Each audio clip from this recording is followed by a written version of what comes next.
The bullet meant for Emily Carter ripped through the air at Gate 47. In that split second, as death screamed toward the billionaire's daughter, a baggage handler named Jack Turner made a choice that would shatter everything she believed about heroes. He dove forward, his worn uniform catching the fluorescent lights, and took the shot that should have killed her. Blood pooled on the linoleum as chaos erupted through the terminal. But the real shock wasn't the assassination attempt. It was discovering that the man bleeding for her was a single father who'd been invisible to her world until the moment he saved it. Welcome to a story that proves heroes don't always wear suits or carry badges. Stick with me until the end and drop a comment about which city you're watching from. I love seeing how far these stories travel. The morning had started like any other at Chicago O'Hare International Airport. Jack Turner's alarm had gone off at 4:30 a.m., just like it had every weekday for the past 3 years. He'd quietly slipped out of bed, careful not to wake his 6-year-old son Tommy, who was sprawled across his Spider-Man sheets with one arm dangling off the edge of the mattress. Jack had stood in the doorway for a moment, watching the gentle rise and fall of his son's chest, before heading to the kitchen to prepare Tommy's lunch for school, peanut butter and jelly, cut diagonally, just the way he liked it, with a note that read, "Be brave today, champ. Love, Dad."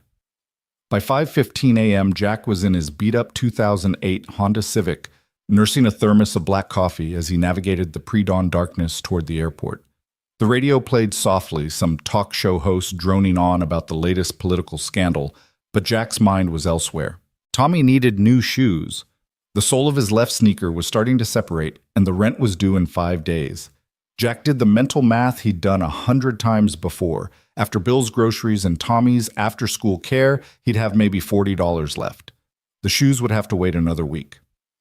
He pulled into the employee parking lot at 5:45 a.m., 15 minutes before his shift. The security checkpoint for employees was already busy with the morning crew filing in janitors, food service workers, and fellow baggage handlers like himself. Jack nodded to Marcus, who worked the belt next to his. "Morning, Jack," and Marcus called out, his voice still gravelly with sleep. "How's Tommy?" "Good," Jack replied, pulling on his reflective vest. "Lost another tooth last night. Kid's gonna be rich if the tooth fairy keeps up these inflation rates." Marcus laughed, a warm sound that echoed off the concrete walls of the employee area. "Man, I remember those days. My oldest went through a phase where she tried to pull them out early for the cash." They made their way to the tarmac, where the morning rush was already in full swing. Planes lined up like sleeping giants, their windows dark, except for the occasional flicker of cabin preparation. Jack's section was Terminal 2 Gates 4050, handling primarily domestic flights with the occasional international departure. It was hard work lifting loading sorting, but it was honest and it kept food on the table. As the sun began to paint the eastern horizon in shades of orange and pink, Jack lost himself in the rhythm of the work. Bag after bag, cart after cart, plane after plane. His back ached. It always did these days, but he pushed through. This was for Tommy. Everything was for Tommy. Meanwhile, 3 terminals away, Emily Carter was having an entirely different kind of morning. She stood in the first-class lounge, her Louboutin heels clicking impatiently against the marble floor as she spoke rapid-fire into her phone. "No, Marcus, I specifically said the Singapore merger documents needed to be ready before I landed. This is unacceptable." Her voice carried the kind of authority that came from 28 years of never hearing the word no. "I don't care if legal needs more time. Tell them they should have thought of that last week." She ended the call with a sharp tap and immediately dialed another number. Her father, Richard Carter, CEO of Carter Industries, answered on the first ring. "Emily, darling, are you at the airport?" "Yes, Dad. The Milan flight's been delayed 30 minutes. Mechanical issue, they claim, though I suspect it's just incompetence." She picked up her espresso, made incorrectly too much foam, and frowned at it. "Did you review the Castellani proposal?" "I did. It needs work. Their evaluation of our European distribution network is laughably outdated." "I'll handle it when I land," Emily said, already mentally restructuring the deal. "The Italians always try to lowball on the first pass. They respect you more if you push back hard." "That's my girl," Richard said, pride evident in his voice. "Your mother would have been proud to see you handle these negotiations." Emily's expression softened slightly at the mention of her mother, who had passed 5 years earlier. "Thanks, Dad." I should go. They're calling for boarding soon. Emily, wait. Her father's tone shifted, becoming more serious. Have you noticed anything unusual lately? Any strange cars? Unexpected encounters? Dad, not this again. I told you I don't need a bodyguard. I'm flying commercial specifically to keep a low profile. Humor me. Peterson said there's been some chatter. Peterson sees threats in his coffee grounds, Emily interrupted. I'm fine. I'll call you when I land in Milan. She ended the call before he could protest further. Her father's paranoia had been getting worse lately, ever since the attempted kidnapping of a rival CEO's daughter 6 months ago. But Emily refused to live in fear. She'd built her life on being strong, independent, untouchable. As she gathered her things to head to her gate, Emily caught her reflection in the lounge's mirror. Designer suit, perfectly tailored blonde hair pulled back in a sleek chignon makeup, flawless despite the early hour. She was the image of success, of power, of control. Everything in her life was exactly as it should be. She had no idea that in less than 2 hours, all of that control would shatter. Jack was taking his first break of the morning when it happened. He just sat down on a bench near Gate 47, unwrapping the sandwich he'd packed turkey and Swiss, nothing fancy, when he heard the first scream. It wasn't the usual kind of airport scream, the frustrated cry of a missed flight or a toddler's tantrum. This was pure terror, sharp and primal, cutting through the ambient noise like a blade. Jack was on his feet before his conscious mind had even processed the sound. 20 feet away, he saw her, a young woman in an expensive suit, running in heels that she'd clearly not chosen for sprinting. Behind her, 3 men in dark clothing were pushing through the crowd, their intentions written in every aggressive stride. "Move everyone down!" one of the men shouted, and Jack's blood went cold as he saw the gun. The crowd erupted into chaos. People dove behind chairs, parents grabbed children, elderly travelers froze in confusion. But Jack's eyes stayed locked on the woman. She stumbled her heel, catching on someone's abandoned luggage, and went down hard. Time seemed to slow. Jack saw the lead pursuer raise his weapon, saw the woman trying to scramble backward on her hands, saw the finger tightening on the trigger. He didn't think. He just moved. Later, when investigators would review the security footage, they would clock Jack's sprint at approximately 4 seconds. 4 seconds to cover 20 feet to make a decision that would change everything. But for Jack, those 4 seconds felt like 4 hours. His mind, in that strange way that happens during crisis, cataloged everything. The woman's eyes green-wide with terror. The gunman's stance, amateur, holding the weapon too high. The bystanders, a mother shielding her twin boys, an elderly man frozen mid-step, a teenage girl filming on her phone. And Tommy. God, Tommy. His son's face flashed through his mind. Those gap-toothed grins. The way he still asked for one more story at bedtime. The crayon drawing on the refrigerator labeled, "My Daddy, My Hero," in shaky 6-year-old handwriting. But Jack couldn't let this woman die. Not when he could do something about it. He hit her just as the gun fired. His body covered hers completely, driving them both to the ground. The bullet, which would have struck her center mass, instead tore through Jack's shoulder, spinning him slightly, but not knocking him off her. The pain was immediate and overwhelming, a white-hot spike that radiated from his shoulder down through his entire left side. But Jack held on, keeping the woman pressed flat against the floor. "Stay down," he managed to gasp. "You'll be safe." Emily's world had narrowed to sensations. The cold of the airport floor against her cheek, the warm wetness spreading across her back, blood, she realized, with a disconnected sort of horror. The weight of the stranger's body shielding hers, the sound of her own heartbeat, impossibly loud. More gunshots, but distant now, shouting, running feet, sirens. Sir, are you okay?" She tried to turn to see the man who'd saved her, but his weight kept her pinned. Don't move yet," he said, his voice strained. "Not till security. You're hurt. Oh God, you're shot. Someone help. We need help here." Airport security was already converging on their position, weapons drawn, shouting commands. The attackers had scattered, 2 running toward the exit, 1 cornered near a gift shop. Emily could hear, rather than see, the takedown, the sounds of struggle and arrest. "Clear. We need medical here now." A security officer was suddenly beside them, carefully rolling Jack off her.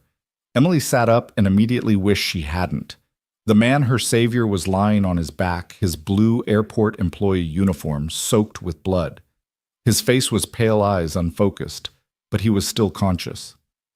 "The woman," he mumbled. "Is she—" "I'm okay," Emily said, crawling over to him, despite the security officer's attempts to hold her back. "I'm okay because of you." She pressed her hands against his shoulder, trying to stop the bleeding, her expensive suit immediately ruined with his blood. "What's your name?" "Jack." He managed his eyes focusing on her for a moment. "Jack Turner." "Jack, you're going to be okay. Help is coming. Just stay with me." Paramedics swarmed in, moving with practiced efficiency. Emily was pulled back, a female officer guiding her away despite her protests. "Ma'am, we need to get you to safety. There could be more—" "I'm not leaving him." "Ma'am, please, you're Richard Carter's daughter, correct? We have protocols." "I don't care about protocols." Emily's voice cracked. "That man just saved my life." But she was already being ushered away, surrounded by a protective circle of security. The last thing she saw was Jack being lifted onto a stretcher, an oxygen mask over his face, paramedics working frantically as they wheeled him toward the exit. The secure room they brought Emily to was sterile and windowless somewhere in the bowels of the airport that regular travelers never saw. An FBI agent named Director Sarah Mitchell sat across from her, having arrived within 30 minutes of the shooting. "Ms. Carter, I need you to tell me everything. Start from when you arrived at the airport." Emily recounted the morning, her hands still shaking, Jack's blood still under her fingernails. "I didn't notice anyone following me. I was on the phone mostly." "These men, had you seen them before?"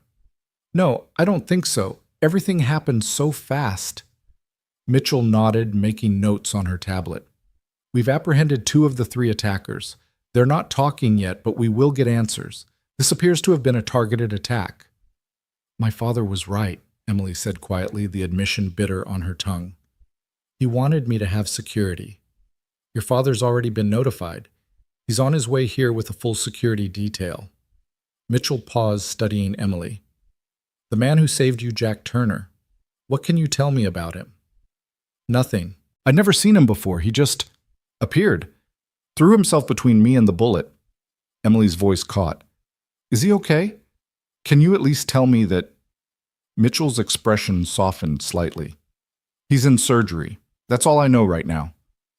I need to know more about him. He saved my life. I need to—" "Ms. Carter, I understand, but right now our priority is your safety, until we know more about who ordered this attack and why." "Director Mitchell," Emily interrupted, steel entering her voice despite her shock. "That man has a name tag that says Turner. He was wearing an airport uniform. How hard can it be to pull his employee file?" Mitchell hesitated, then tapped on her tablet. After a moment, she looked up with an unreadable expression. "Jack Turner, age 32. Employed as a baggage handler at O'Hare for 3 years. Clean record, no arrests, not even a parking ticket. Single father to a 6-year-old son named Tommy. Wife died in a car accident 4 years ago." Emily felt something twist in her chest. He has a son. According to this, yes, listed as his emergency contact along with a sister who lives in Milwaukee. "Oh, God." Emily pressed her hands to her face. "He has a 6-year-old son and he threw himself in front of a bullet for a complete stranger." "For you," Mitchell corrected. "The question is why. We need to investigate any possible connection." Connection. Emily's head snapped up. "You think he was involved?" "I have to consider all possibilities. It's quite a coincidence that he was right there at exactly the right moment." "He was on his break," Emily said firmly. "I saw the sandwich. No one sets up an elaborate assassination plot and then brings a turkey sandwich." Despite the situation, Mitchell's lips twitched slightly. "Fair point, but we'll still need to verify." The door burst open. Richard Carter stood there, flanked by 2 massive bodyguards, his face a mask of barely controlled panic. "Emily?" "Dad." She was in his arms before she'd even consciously decided to move, and for a moment she let herself be his little girl again, safe in her father's embrace. "Thank God you're okay, chum," he whispered into her hair. "When Peterson called, I thought—" "I'm fine, Dad. I'm fine." Richard pulled back, examining her, taking in the blood on her clothes. Whose blood is this? The man who saved me. Dad, he took a bullet for me. A complete stranger took a bullet for me. Richard's expression hardened. Who is he? What's his angle? He doesn't have an angle. He's a baggage handler, a single father who makes maybe $30,000 a year, and he threw himself between me and a gun. Everyone has an angle, Emily. No, she said firmly. Not him. Not Jack Turner. The name seemed to mean something to Richard. He turned to Mitchell. Turner, run that name through every database you have. I want to know everything about him, where he grew up, where he went to school, who his friends are, what he had for breakfast last Tuesday. Already in process, Mr. Carter, Mitchell assured him. Dad, stop. He saved my life. The least we can do is make sure he and his son are taken care of. Richard studied his daughter. We will. If he's legitimate, he'll be rewarded. But Emily, you have to understand, in our world, heroes often have hidden motives. Maybe in your world, Emily shot back. But I just learned there's another world, Dad. One where people like Jack Turner exist. People who do the right thing just because it's right. Meanwhile, 3 floors up in the surgical wing, Jack Turner was fighting for his life. The bullet had done more damage than initially thought, nicking an artery and lodging dangerously close to his spine. Dr. Patricia Hernandez worked with steady hands, aware that the man on her table had become something of a celebrity in the last 2 hours. Pressure's dropping, the anesthesiologist warned. I see it. Clamp here. We need to stabilize this artery before we can even think about the bullet. In the hallway outside, Jack's sister Maria had arrived from Milwaukee, having broken every speed limit on I-94. She paced the corridor, her phone clutched in her hand. No, Tommy's fine. He's at school. They don't know yet, she said to someone on the other end. I'll pick him up regular time. I don't want to scare him. Yes, I'll call as soon as I know something. She hung up and immediately dialed another number. Marcus? It's Maria, Jack's sister. Yeah, it's all over the news. No, I don't know how bad yet. They won't tell me anything. Can you get his shift covered for the next few days? Thanks, Marcus. He'd appreciate that. A woman in an expensive suit approached not Emily, but clearly cut from the same cloth. Ms. Turner. Yes. I'm Patricia Williams' attorney for Carter Industries. Mr. Carter wanted me to assure you that all of your brother's medical expenses will be covered and will ensure his position at the airport is held for him. Maria's eyes narrowed. In exchange for what? Nothing. Mr. Turner saved Mr. Carter's daughter. This is the least we can do. The least, Maria repeated. Right. And what about Tommy? My brother's whole world is that little boy. If something happens to Jack, we're hoping that won't be the case, but if the worst should happen, the Carter family will ensure Tommy is provided for. Money won't replace his father. No, Patricia agreed quietly. It won't. Back in the secure room, Emily was growing increasingly agitated. It had been 3 hours since the shooting, and all anyone could tell her was that Jack was still in surgery. I need to do something, she told her father. I can't just sit here. The best thing you can do is stay safe, Richard said. We still don't know who ordered the attack or if they'll try again. Then find out, Emily snapped. You have contacts everywhere. Someone knows something. Richard exchanged glances with Peterson, his head of security. We're working on it. The 2 men we caught aren't professional killers. They're hired muscle, probably brought in from out of state. Someone wanted this to look like a kidnapping gone wrong. Who? The list of people who might want leverage over me is not short, Emily, but we'll find them. Mitchell re-entered the room, her expression grave. We found the 3rd attacker, dead, shot execution style about a mile from the airport. Tying up loose ends, Peterson muttered. Which means this was definitely professional, even if the foot soldiers weren't, Mitchell continued. Ms. Carter, I'm recommending you be placed in protective custody until— No! Emily stood up. I'm not hiding, and I want to see Jack Turner. He's still in surgery, Mitchell said. Then I'll wait. Emily, be reasonable, her father started.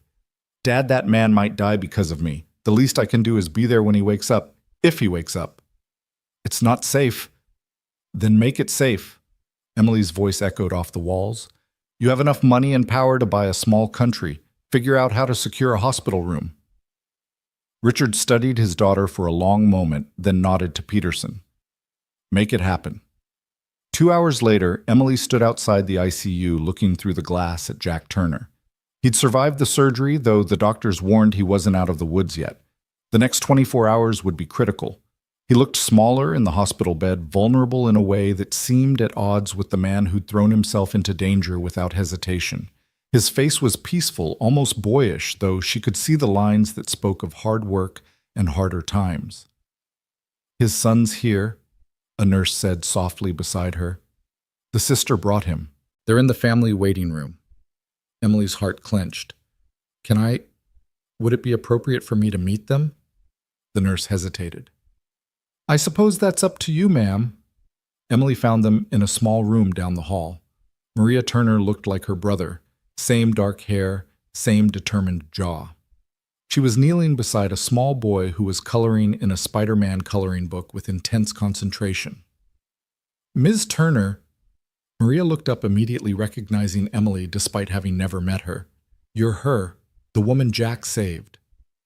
"Yes, I wanted to thank you, and to meet." She looked at the boy. "Tommy," Maria supplied. "Tommy, this is Ms. Carter. She's a friend of your dad's."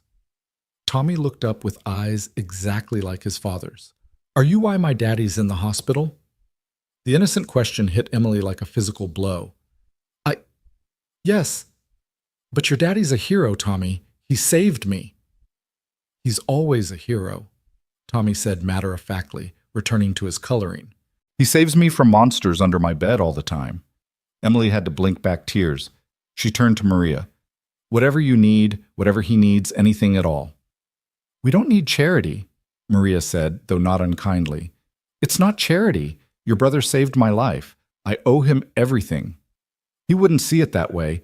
Jack doesn't do things expecting rewards. "I know," Emily said softly. "That's what makes this so much harder." A commotion in the hallway drew their attention. Richard Carter had arrived with his full security detail, transforming the quiet hospital wing into something resembling a fortress. "Emily, there you are." He took in the scene his daughter with the Turner family, and his expression tightened slightly. "We should go. The press has gotten wind of the story. This place will be swarming soon." "I'm not leaving." "Emily." "Dad, look at this little boy. His father is lying in the ICU because of me. I'm not leaving." Tommy looked up at the raised voices, his lower lip trembling slightly. "Is my daddy going to be okay?" Emily knelt down beside him, her designer dress pooling on the floor. "The doctors are taking really good care of him. Your daddy's very strong." "I know," Tommy said. "He can lift me all the way up to the ceiling." "I bet he can." Tommy studied her for a moment with that unnerving directness children sometimes have. "You're pretty. Are you a princess?" Despite everything, Emily smiled. "No, I'm not a princess. My daddy says all girls are princesses, even if they don't have crowns." The tears Emily had been fighting finally won. One slipped down her cheek before she could stop it.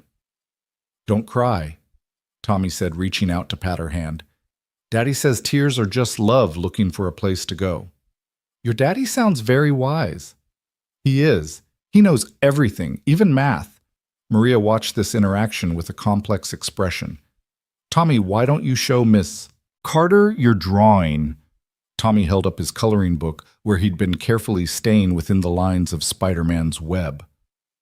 "I'm making it for Daddy, for when he wakes up." "It's beautiful," Emily said. "He'll love it." Richard cleared his throat. "Emily, the administrator, needs to speak with us about security arrangements."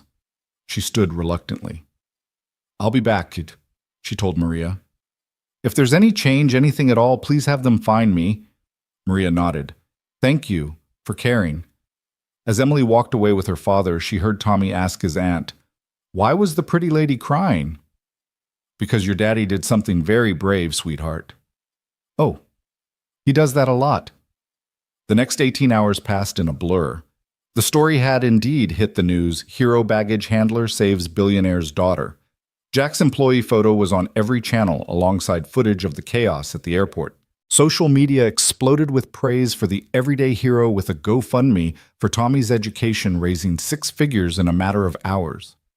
Emily spent most of that time in a secured wing of the hospital monitoring Jack's condition and fighting with her father about everything from security protocols to the press response. She'd managed to sneak back to see Tommy twice, bringing him a brand new set of superhero coloring books and some toys from the gift shop. "You don't have to do this," Maria had said. "Yes, I do," Emily had replied. "Besides, he's keeping me sane. Do you know he asked if I wanted to color with him? When's the last time someone asked me to do something that simple?" It was just after dawn the next day when the nurse found Emily dozed off in the waiting room chair. "Miss Carter, he's awake. He's asking for his son, but I thought you'd want to know." Emily was on her feet immediately. "Can I see him?" 5 minutes. He's still very weak." Jack's eyes were closed when she entered, but they opened at the sound of her heels on the floor. It took him a moment to focus to recognize her. "You're okay." His voice was barely a whisper. "Thanks to you." She moved closer to the bed. "Jack, I don't know how to thank you." "Don't need thanks." He tried to shift and winced. "Tommy, he's fine. He's with your sister. He made you a picture." A ghost of a smile crossed Jack's face. "Spider-Man. How did you know? It's always Spider-Man." His eyes found hers again. "The men, they were after you specifically." "Yes. We think my father has enemies. I'm so sorry you got pulled into this." "Not your fault. It literally is. If I hadn't been there, then you'd be dead." His voice gained a little strength. "Couldn't let that happen. Why?" The question that had been haunting her burst out. "You don't know me. You have a son to think about. Why would you risk everything for a stranger?" Jack was quiet for so long, she thought he might have fallen back asleep. Then he spoke, his voice soft but clear. "My wife, Sarah, she died 4 years ago. Car accident, drunk driver." He paused, gathering strength. "She was coming home from her shift at the hospital. She was a nurse, helped people every day. The drunk driver walked away without a scratch." Emily said nothing, sensing there was more. "I was angry for so long, at the driver, at God, at her for leaving us, at myself for not being there." He turned his head slightly to look at her directly. "But then I realized Sarah would have hated that. She always said the only thing that matters is what we do for each other, the choices we make when it counts. So you chose to save me. I chose to be the man my son thinks I am, the man Sarah loved." He winced again. "Besides, couldn't let Tommy grow up in a world where people don't help each other." Emily felt tears threatening again. "Your son is lucky to have you. I'm lucky to have him." Jack's eyes were starting to droop. "Should probably see him. He's coming. Your sister's bringing him, but you need to rest first." "Ms. Carter. Emily, please." "Emily." The name seemed to take effort. "Don't blame yourself. I'd do it again." "That's what terrifies me," she admitted. But Jack was already drifting back to sleep, the ghost of a smile still on his face. Emily stood there for a moment longer, watching him breathe, this ordinary man who'd done something extraordinary. Her phone buzzed, her father demanding an update, but she ignored it. Outside the room, Peterson was waiting. "Ms. Carter, we've had a development. One of the attackers is willing to talk in exchange for protection. And it's as we suspected. The hit was ordered by Vincent Castellani." Emily's blood ran cold. "The Italian deal. He knew I was flying to Milan to reject his offer. It appears he wanted leverage over your father. Kidnap you, force the merger." "That son of a—" Emily caught herself remembering they were in a hospital. "My father knows. He's handling it. The FBI is already moving on Castellani's U.S. assets." Emily nodded, but her mind was elsewhere. "Peterson, I want you to do something for me." "Ma'am, Jack Turner and his son. I want security on them, discreet but comprehensive. If Castellani's people even think about retaliating—" "Already done, ma'am. Your father's orders." For once, Emily was grateful for her father's paranoia. The reunion between Jack and Tommy happened 2 hours later, and Emily watched from the doorway as the little boy carefully climbed onto the bed, mindful of his father's injuries. "Daddy, you got hurt." "Just a little, buddy. I'm okay. Aunt Maria said you were very brave." "Sometimes being brave is important. Like Spider-Man. Like Spider-Man." Tommy carefully unfolded his drawing. "I made this for you, so you feel better." "It's perfect, Tommy. We'll put it right here where I can see it." Emily started to back away to give them privacy, but Tommy spotted her. "Pretty lady, you came back." Jack's eyes found hers over his son's head. "Tommy, remember your manners." "Sorry." "Pretty lady, Miss Carter. You came back." "I did," Emily said, entering the room. "I wanted to make sure your dad was okay." "He's tough," Tommy informed her seriously. "One time he moved our whole couch by himself." "That is tough." Tommy looked between his father and Emily with that calculating look children get when they're working something out. "Are you going to be friends now?" Jack and Emily exchanged glances. "I hope so," Emily said. "Good. Daddy needs more friends. He only talks to Uncle Marcus and Aunt Maria." "Tommy," Jack said, a note of warning in his voice. "It's true you said so. You said making friends is hard when you're a grown-up." Emily couldn't help but smile. "Your dad's right. It is hard." "Maybe you could come to our house for dinner," Tommy suggested. "Daddy makes really good spaghetti." "Tommy," Jack started, his face flushing. "I'd love that," Emily said quickly. "Once your dad is feeling better." Tommy beamed. "And you could see my room. I have 17 dinosaurs." 17 exactly. I counted. Daddy helped. The conversation was interrupted by Richard Carter's arrival, his presence immediately changing the atmosphere of the room. Tommy pressed closer to his father, intimidated by the imposing man in the expensive suit. "Mr. Turner," Richard said formally, "I wanted to thank you personally for saving my daughter's life." "Just did what anyone would do," Jack replied, his arm tightening protectively around Tommy. "No," Richard said firmly. "Most people would have run. You didn't. That means something." He reached into his jacket and pulled out an envelope. "This is a small token of our gratitude." Jack didn't move to take it. "I don't want your money, Mr. Carter. It's not charity. You saved my daughter, my only child. There's no amount that could truly repay that, but then don't try." Jack's voice was quiet but firm. "I didn't do it for money." Richard studied him for a long moment. "What do you want then?" "Nothing. I want nothing from you." "Everyone wants something." "Dad," Emily warned. Jack looked down at Tommy, then back up at Richard. "I want my son to grow up knowing his father did the right thing. That's all." Richard seemed genuinely taken aback.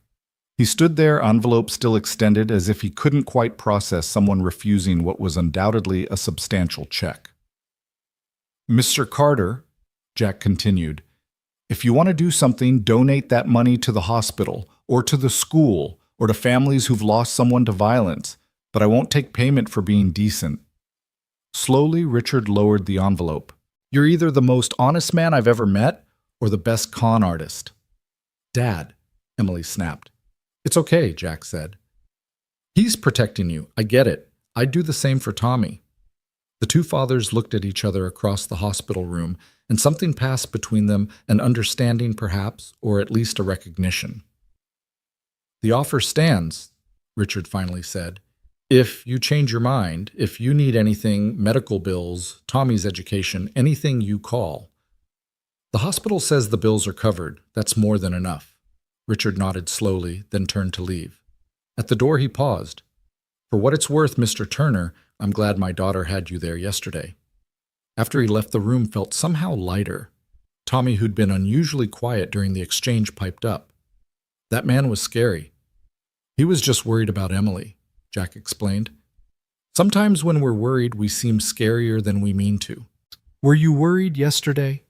Jack and Emily exchanged glances again. "A little," Jack admitted, "but you did it anyway. Sometimes we do things even when we're scared, buddy. That's what courage is." Tommy seemed to consider this. "Like when I went down the big slide even though I was scared." Exactly like that. Emily's phone buzzed.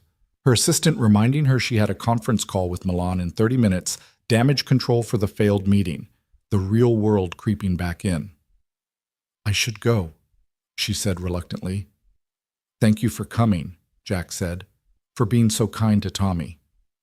Thank you for saving my life. They looked at each other and Emily felt something she couldn't quite name. Not attraction exactly, though. Jack was handsome in a rugged, everyday sort of way. It was more like recognition, as if she'd found something she hadn't known she was looking for. Ms. Carter, Tommy said, will you really come for spaghetti?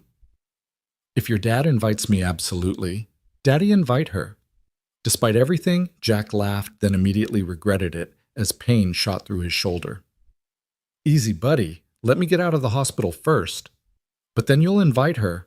Jack looked at Emily, and she saw a mix of embarrassment and something else, hope, maybe, if she wants to come. I want to, Emily said, surprising herself with how much she meant it. As she left the room, she heard Tommy say, I like her, Daddy. She's nice, and she didn't treat me like a baby. No, Jack agreed softly. She didn't. Emily paused in the hallway, letting those words wash over her. When was the last time someone had liked her just for being nice? Not for her money, her connections, her power, just for being nice. Her phone rang. Milan, the real world.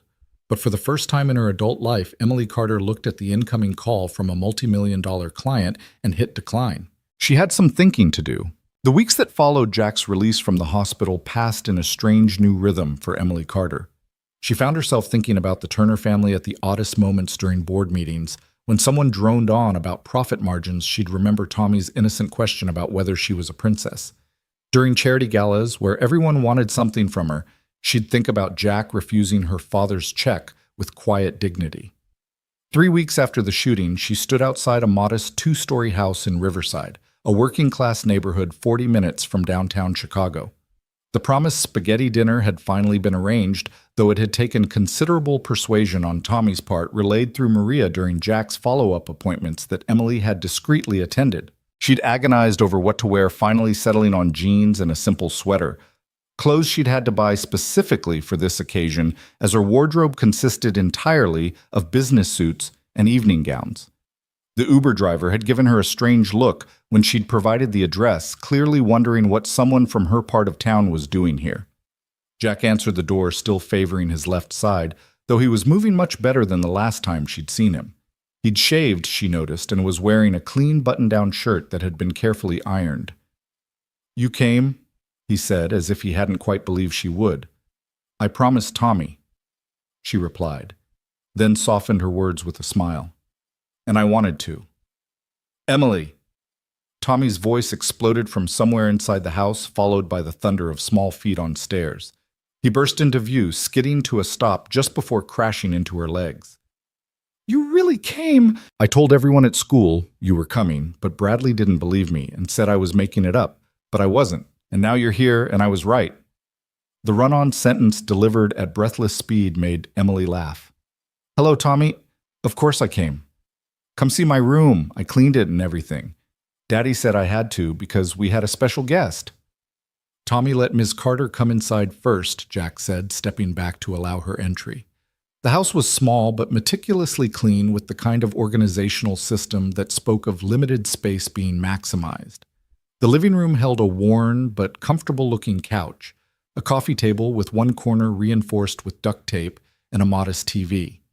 But what drew Emily's attention were the photographs covering one wall Jack and a beautiful woman with kind eyes who must have been Sarah Tommy as a baby, as a toddler, at various birthday parties, a life documented in Walmart frames. That's Mommy, Tommy said, following her gaze. She's in heaven now. She was beautiful, Emily said softly. Daddy says I have her eyes.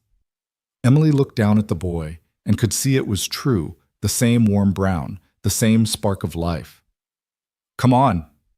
Tommy grabbed her hand, his small fingers wrapping around hers with absolute trust. I want to show you everything. The tour was exhaustive and enthusiastic. Tommy's room was indeed clean, his dinosaur collection displayed with museum-like precision on a bookshelf Jack had clearly built himself. Each dinosaur had a name and a backstory that Tommy related in detail. Then there was the bathroom, where Tommy had lost his first tooth, the kitchen where Daddy made the best grilled cheese in the whole world, and the backyard where they tried to build a fort, but it fell down because Daddy's not really good at hammers. "Thanks for that, buddy," Jack said dryly, following them around with an expression of bemused affection. Dinner was exactly as promised. Spaghetti with homemade sauce that was surprisingly good, garlic bread that was slightly burnt on one side, and a salad that Tommy openly regarded with suspicion. "You have to eat some vegetables," Jack said firmly. "But Emily's here. Can't we have special rules yet? Nice try. 3 bites." Tommy sighed dramatically, but complied, making sure Emily witnessed his sacrifice. The conversation flowed more easily than Emily had expected. Tommy carried most of it, regaling her with stories from school, his thoughts on various superheroes, and detailed descriptions of every pet he hoped to have someday. Jack interjected occasionally to fact-check the more elaborate claims, but mostly he watched a soft smile on his face. "Do you have any pets?" Tommy asked Emily. "No, I travel too much for work." "What do you do?" Tommy's face scrunched up. "Daddy said you're important, but he didn't say why." Emily glanced at Jack, who looked slightly embarrassed. "I help run a company. Like Mr. Peterson, who runs the grocery store?" "Something like that, but bigger." "Wow, do you get free groceries?" Emily laughed. "No, we make different things, mostly technology, computers and phones and things like that." Tommy's eyes widened. "Could you make me a phone? Bradley has one, and he's only 7 and I'm 6 3/4. "Tommy, we've talked about this," Jack said. "No phone until you're older." "But Dad—" "No buts." Tommy turned to Emily with a conspiratorial whisper that was loud enough for Jack to hear. "Maybe you could talk to him." "I think your dad knows what's best," Emily said diplomatically, though she was charmed by the attempt. After dinner, while Jack cleaned up, refusing Emily's offers to help, Tommy pulled out a board game that looked like it had seen better days. Half the cards were held together with tape, and one of the playing pieces had been replaced with a button. "We play this every Friday," Tommy explained. "But now you can play too." They played 3 rounds with Tommy, winning twice through what Emily suspected was creative interpretation of the rules that Jack allowed. She couldn't remember the last time she'd done something so simple, so normal. Her Friday nights were usually spent at business dinners or working late, not playing board games held together with tape and hope. "Bedtime, buddy," Jack finally announced. "But Emily's here. And she'll still be here when you come say goodnight." Tommy trudged upstairs with the dramatic reluctance of a prisoner heading to execution. Emily could hear Jack's low voice reading a story. Tommy's interruptions to ask questions or correct details, then the quiet exchange of goodnights. When Jack came back downstairs, he found Emily looking at the photos again, particularly one of him in military uniform she hadn't noticed before. "Army," he said quietly. "Did 2 tours in Afghanistan before Tommy was born." "You never mentioned that." Didn't seem relevant. He moved to stand beside her, careful to maintain a respectful distance. "That was a different life. Before Sarah, before Tommy. Seems like it happened to someone else." "Is that where you learned to react so quickly?" At the airport, Jack considered the question. "Maybe, though I think becoming a father changes your reflexes more than combat training. You develop this constant awareness of danger, hot stoves, sharp corners, toys on stairs." "Bullets?" Emily added softly. "That was new," Jack admitted. "But the instinct was the same. Protect. Don't think, just protect." They stood in comfortable silence for a moment before Jack spoke again. "Can I ask you something? Why are you really here? I mean, I'm glad you are. Tommy's been talking about nothing else for days, but someone like you, this isn't your world." Emily turned to face him fully. "You're right, it's not, but maybe that's why I needed to come." She struggled to find the right words. "My whole life is boardrooms and contracts and people who smile while calculating what they can get from me. No one ever just is. But Tommy doesn't care that I run a company. You didn't care about my father's money. You both just treated me like a person." "You are a person," Jack said, as if it were obvious. "You'd be surprised how many people forget that. Or maybe they remember but don't care." She gestured around the small living room. "This is real. You and Tommy, this life you've built, it's genuine in a way nothing in my world is. It's not much. It's everything, Emily interrupted. Jack, you have no idea how rich you really are. He looked at her with those steady eyes that had faced down gunmen without flinching. I'm starting to figure that out. The moment stretched between them, charged with possibility, but before either could speak, Tommy's voice called from upstairs. Dad, I forgot to brush my teeth. Jack smiled ruefully. And back to reality. Excuse me. While he was gone, Emily's phone buzzed. Her father, as always. She looked at the message. Security says you're in Riverside. What are you thinking? She typed back. I'm thinking I'm exactly where I want to be. Then she turned off her phone entirely, something she hadn't done in years. When Jack returned, she was holding the taped-up board game box, examining Tommy's crayon repairs. We could get him a new one, she offered carefully. This game, I mean. Jack tensed slightly. We make do. I know, I'm not trying to... I just meant... She set the box down. I'm sorry, I'm not good at this. At what? Normal friendship. I keep wanting to solve problems with money because that's all I know how to do. Jack's expression softened. You're doing fine. And I appreciate the thought, really. It's just, I need Tommy to understand that we work for what we have, that things have value beyond their price tag. Like this game. Exactly. We've played it 100 times. Sarah played it with us. Those tape marks, that missing piece, they're memories. Emily felt that twist in her chest again, the one that seemed to happen whenever Jack mentioned his late wife. Not jealousy exactly, but something like it, an awareness of a love so profound it still shaped everything in this house. Tell me about her, Emily said. If you don't mind. Jack sat on the couch and Emily joined him, careful to maintain appropriate distance. Sarah was light, he said finally. She made everything better just by being there. Worked pediatric nursing, came home exhausted every day, but still had energy to dance with Tommy in the kitchen while dinner cooked. She laughed at my terrible jokes, sang off key in the shower, cried at dog food commercials. How did you meet? Would you believe a bar fight? Emily's eyebrows shot up. Really? Really? Some drunk was hassling one of her friends. I stepped in, got a black eye for my trouble, and she ended up taking me to the ER where she worked to make sure I didn't have a concussion. He smiled at the memory. Lectured me the whole time about toxic masculinity and conflict resolution, then asked me out for coffee. She sounds amazing. She was, and she would have liked you. You think, I know she always said I needed more friends who would challenge me, push me out of my comfort zone. Is that what I'm doing? Jack looked at her directly.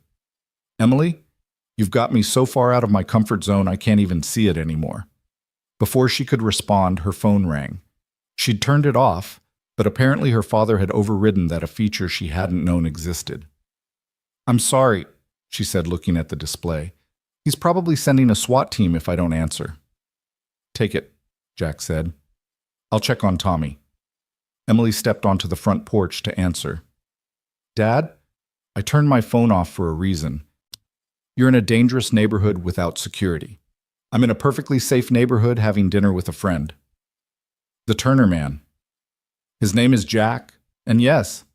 There was a pause. Emily, what are you doing? I honestly don't know, she admitted. But for the first time in maybe ever, I'm not thinking about it. I'm just being. That's not like you. Maybe it should be. Another pause, longer this time. Peterson is parked 3 houses down. He'll follow you home. Of course he is, Emily sighed. Good night, Dad. Emily, be careful. With Jack, Dad, he took a bullet for me. That's not what I meant. But he hung up before she could ask what he did mean. When she went back inside, Jack was on the couch, 2 cups of coffee on the table. Everything okay?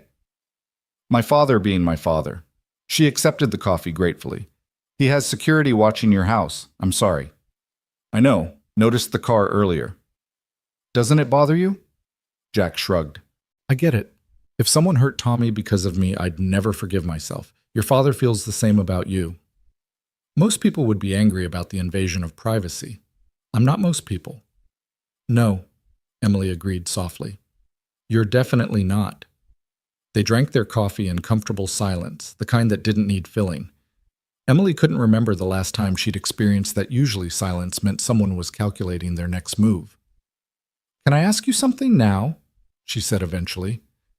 At the hospital, you said you chose to be the man Tommy thinks you are. What did you mean? Jack set down his cup, considering. Kids see things simply, good guys, bad guys, heroes, villains. Tommy thinks I'm a hero because I'm his dad. I fix his toys, scare away monsters, make his favorite breakfast on Saturdays. He doesn't know about the nights I lie awake worried about money or the times I've had to choose between new shoes for him or fixing the car. He just knows I'm there. But you are a hero. What you did at the airport was one moment. Being Tommy's dad is every moment. That's harder. He looked at her. Do you ever think about having kids? The question caught Emily off guard. No, I mean, my life doesn't really allow for it.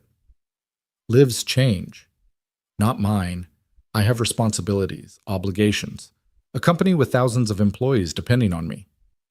And Tommy has one person depending on me.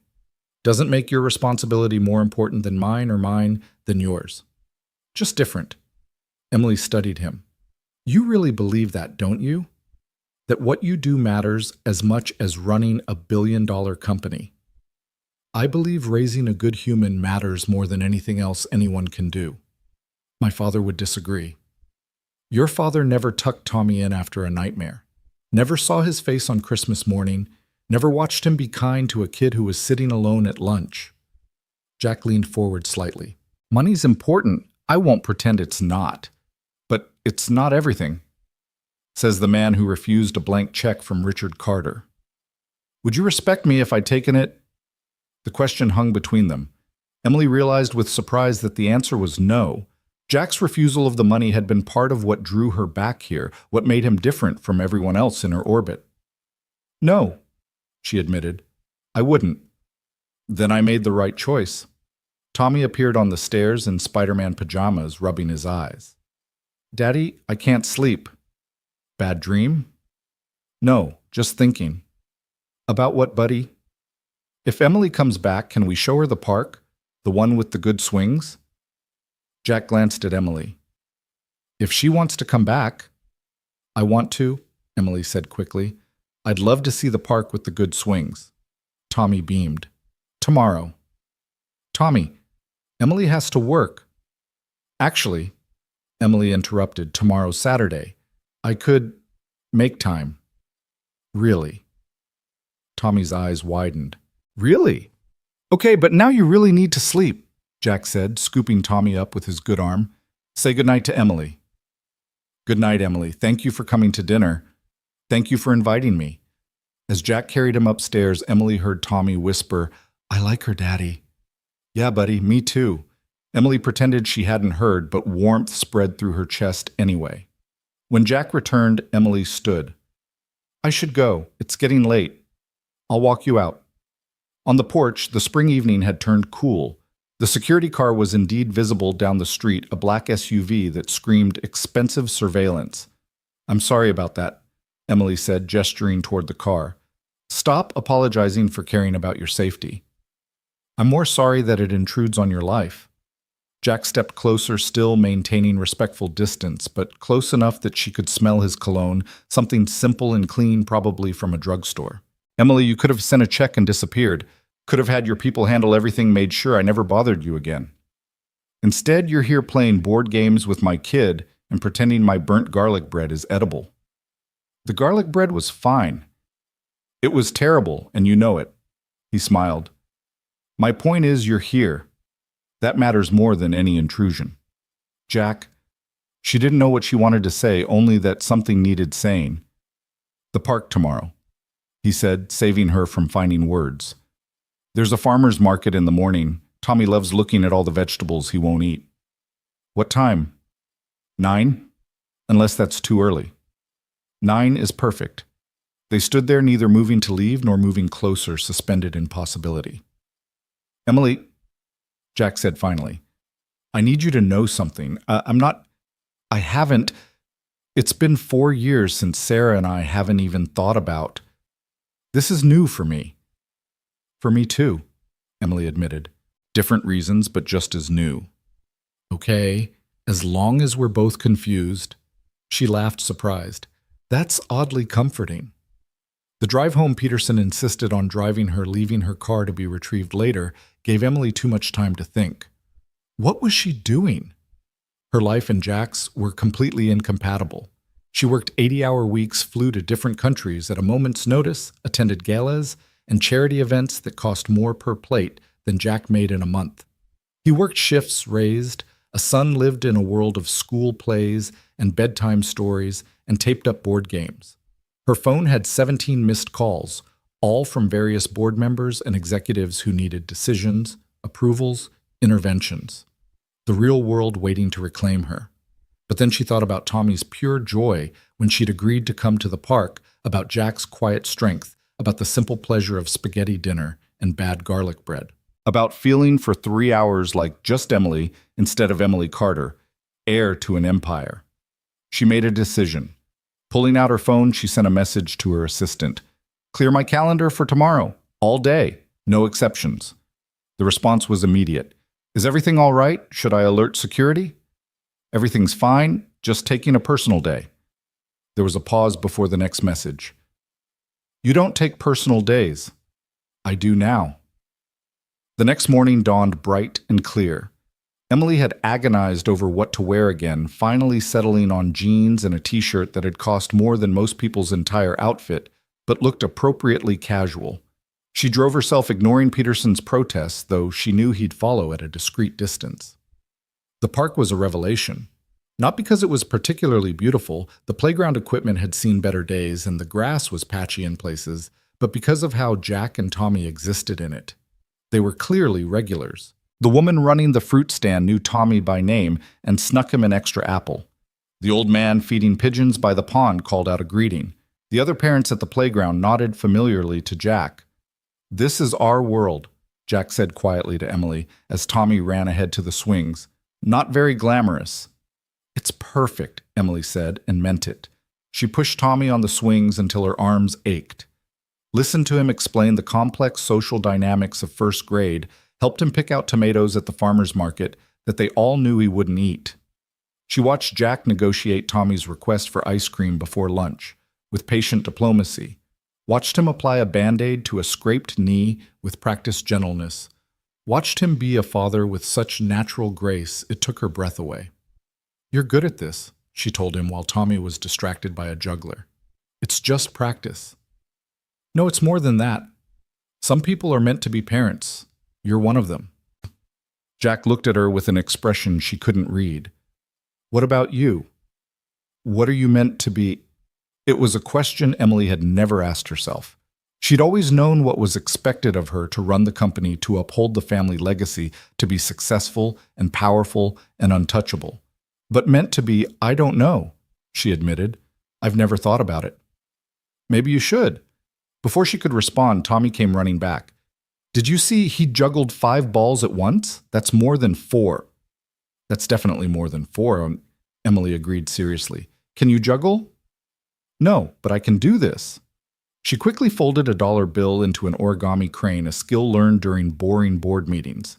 Tommy's eyes went wide. Magic. Not magic, just practice. Want to learn. They spent the next hour sitting on a bench, Emily teaching Tommy to fold paper into various shapes.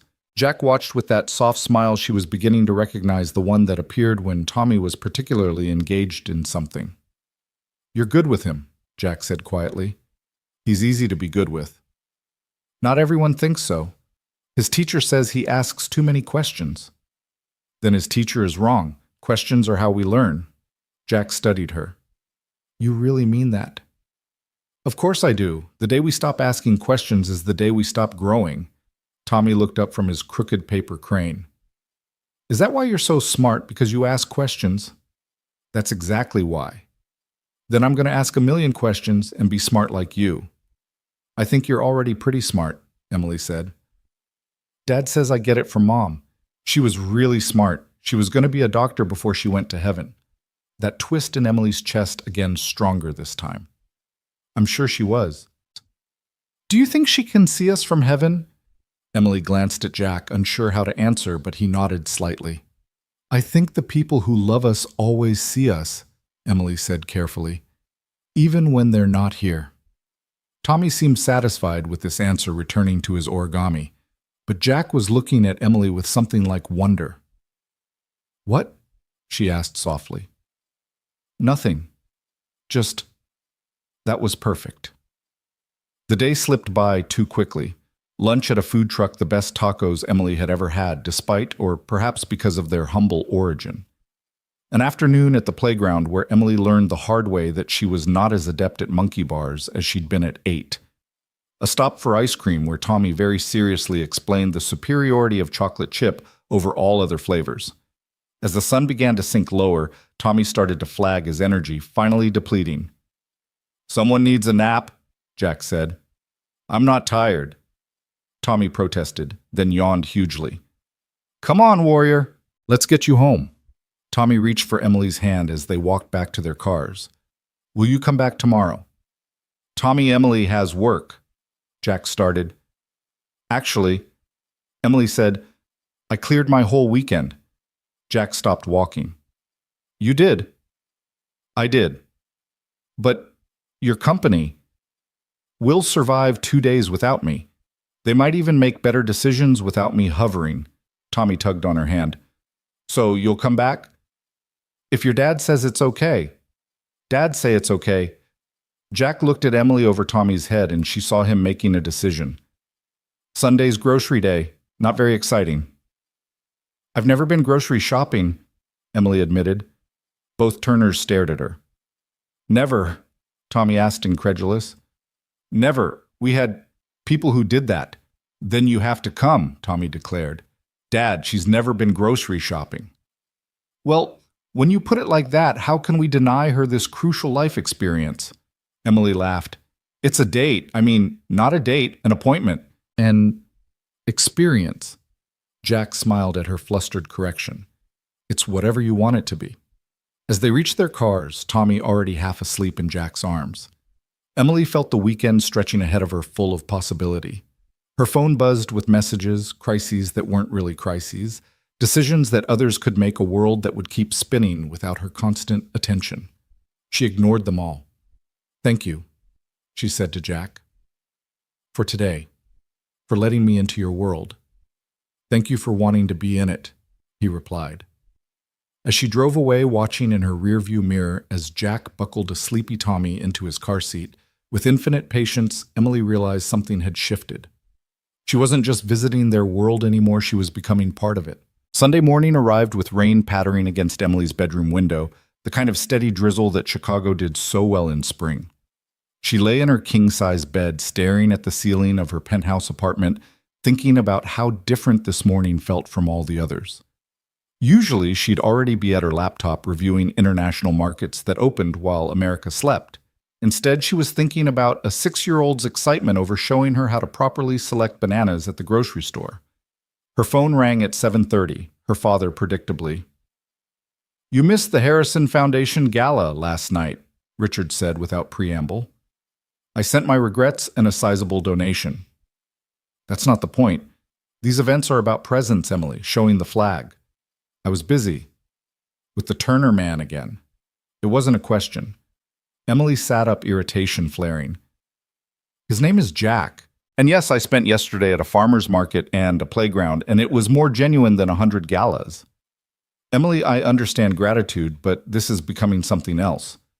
What if it is? The silence on the other end was deafening. Finally, Richard spoke, his voice carefully controlled. He's a baggage handler. He's a good man. I'm not questioning his character. But Emily, you have to be realistic. Your lives are completely incompatible. Maybe that's what makes it work, Emily said, though she wasn't sure she believed it herself. Just be careful. Both of you could get hurt here. After hanging up, Emily stood at her floor-to-ceiling windows looking out at the city below. Her apartment was on the 40th floor, high enough that the people on the streets looked like ants. She'd chosen it for the view, for the separation from the messiness of regular life. Now that separation felt more like isolation. Her phone buzzed with the text from Jack.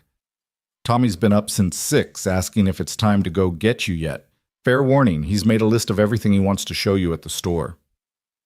The image of Tommy carefully writing out a list in his little boy handwriting made her smile.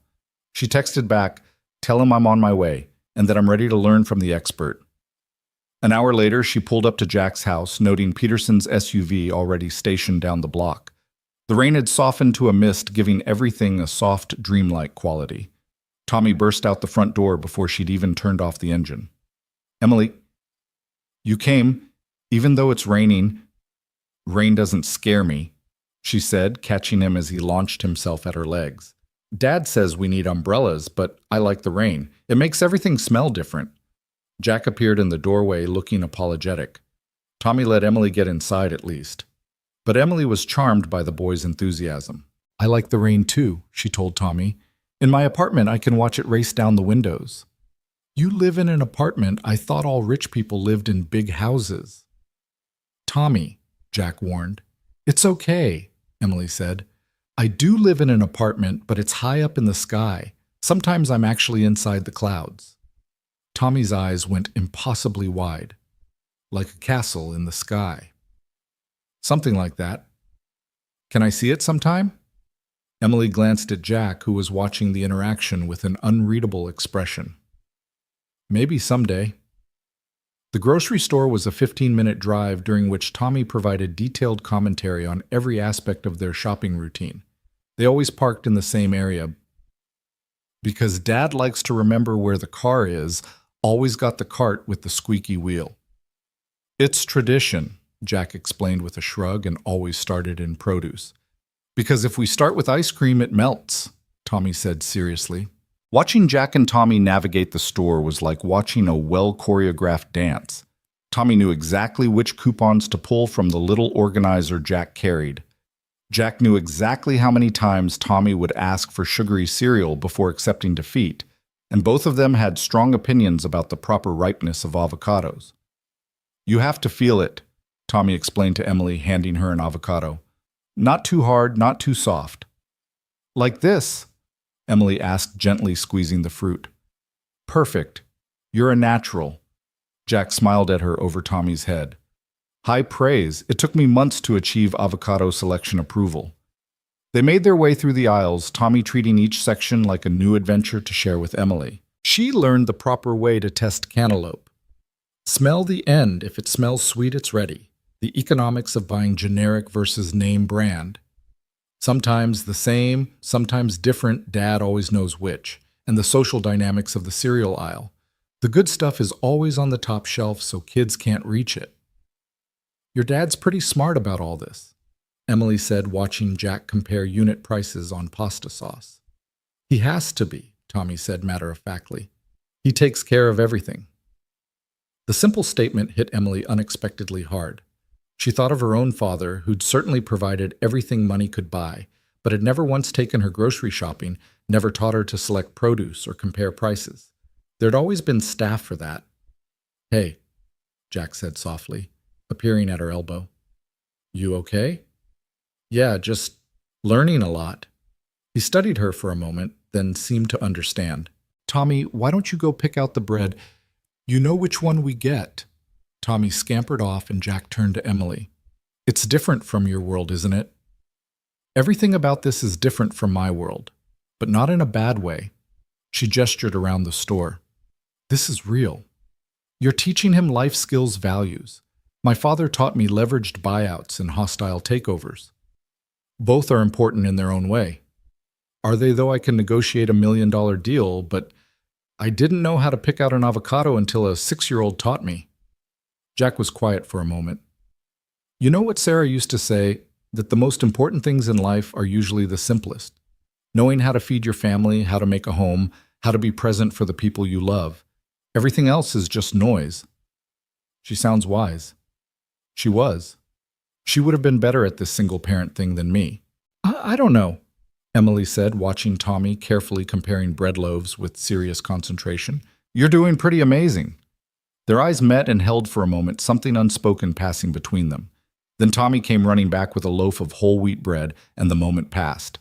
At the checkout, Emily watched Jack carefully count coupons and calculate the total in his head. When Tommy wandered over to look at the candy display, she leaned closer to Jack. "Let me." "No," he said firmly, but not unkindly. "Jack, please, it's groceries." "It's my family's groceries. Emily, I know you mean well, but I need to do this myself. It's important." She wanted to argue, to point out how easy it would be for her to help, but something in his expression stopped her. This was about more than pride. It was about maintaining his independence, his role as provider for his son. "Okay," she said. "I understand." He relaxed slightly. "Thank you." The rain had stopped by the time they loaded the groceries into Jack's car, and Tommy immediately lobbied for a trip to the park. "Everything's wet, buddy," Jack pointed out. "That's the best time no one else is there, and the slides are super fast when they're wet." Jack looked at Emily. "You up for it?" "Fair warning, you'll probably end up muddy." "I can handle a little mud." Tommy cheered, and 20 minutes later, Emily found herself at the same park as yesterday, but transformed by the rain. The playground glistened puddles reflected the cloudy sky, and they had the entire place to themselves. True to Tommy's prediction, the wet slides were indeed faster, something Emily discovered when she tried the big spiral slide and shot off the end, landing in a puddle with a splash that soaked her jeans. Tommy laughed so hard he fell over, and even Jack couldn't hide his grin. "Very graceful," he said, offering her a hand up. "I meant to do that," Emily said with as much dignity as she could muster while dripping. "Of course you did." His hand was warm and calloused, and he held hers perhaps a moment longer than necessary after pulling her up. Emily found herself standing close enough to see the flecks of gold in his brown eyes, close enough to smell that simple cologne mixed with rain. "Dad, Emily, look what I found." Tommy's voice broke the moment. He was holding up a particularly impressive stick. "It's a sword." The next hour became an elaborate adventure involving dragons played by Jack, a brave knight, Tommy, and a princess who, as Emily firmly established, could rescue herself, thank you very much, but appreciated the backup. They ran through puddles, staged epic battles with stick swords, and built a fort from wet playground equipment. Emily couldn't remember the last time she'd played like this, if she ever had. Her childhood had been structured piano lessons. Language tutors carefully supervised playdates with the children of other wealthy families. Nothing like this glorious muddy chaos. "You're different here," Jack said, watching her help Tommy balance on a low wall. "Different how? Lighter, like you've put down something heavy." "Maybe I have," Emily said, catching Tommy as he jumped off the wall. "My whole life is performance, Jack. Board meetings, galas, always being on, always being Emily Carter, CEO. Here I can just be Emily." "I like just Emily," Tommy announced. "She's fun." "Just Emily likes you too," she said, ruffling his damp hair. Jack's phone rang. He frowned at the display of the hospital. "Mr. Turner." "This is Dr. Hernandez. I'm calling about your follow-up appointment tomorrow." "Is everything okay?" "Yes, everything's fine. I just wanted to remind you about the MRI we scheduled. Your insurance has approved it, which is good news." Emily watched Jack's expression tighten slightly. She knew enough about insurance to know that approval didn't mean free. "Right. Thank you, doctor. I'll be there." He hung up and found Emily watching him with concern. "Everything okay?" "Fine. Just follow-up stuff." "Jack." "It's handled, Emily." But she saw the worry in his eyes, the mental calculations he was already doing. An MRI, even with insurance, would have significant out-of-pocket costs. She wanted to help, wanted to make this particular problem disappear, but she knew he'd refuse. "Come on, buddy," Jack said to Tommy. "We should get home and put those groceries away." "But we're having so much fun." "We can have fun at home too. Besides, Emily's all wet. She probably wants to change." "Actually," Emily said, making a decision, "why don't you guys come to my place? I can change. You can see the apartment in the clouds and I'll make lunch." Tommy's excitement was immediate. "Can we, Dad? Please?" Jack hesitated. Emily understood her apartment was another world, one that would make the economic gap between them impossible to ignore. But Tommy was practically vibrating with excitement. "Okay, and good." Jack said finally. But we can't stay long. The drive to Emily's building took them from Jack's working-class neighborhood through increasingly upscale areas until they reached the glass and steel tower that housed her penthouse. The doorman's eyes widened, seeing Emily arrive muddy and disheveled with an equally muddy man and child, but he said nothing beyond his usual, "Good afternoon, Ms. Carter." The private elevator to the penthouse left Tommy speechless for possibly the first time in his life. He pressed his nose against the glass, watching the city shrink below them. "We're so high," he whispered. "Wait until you see the view from upstairs," Emily said. The elevator opened directly into her apartment, and both Turners stopped in their tracks. The space was enormous, all clean lines and modern furniture with floor-to-ceiling windows, offering a panoramic view of Chicago. The rain had started again, and clouds actually drifted past the windows. "It really is in the clouds," Tommy breathed. "Sometimes above them," Emily said suddenly, seeing her sterile apartment through their eyes. It was beautiful, but cold like a magazine spread rather than a home. Tommy walked slowly to the windows, placing his small hands against the glass. "Dad, look. The people are tiny."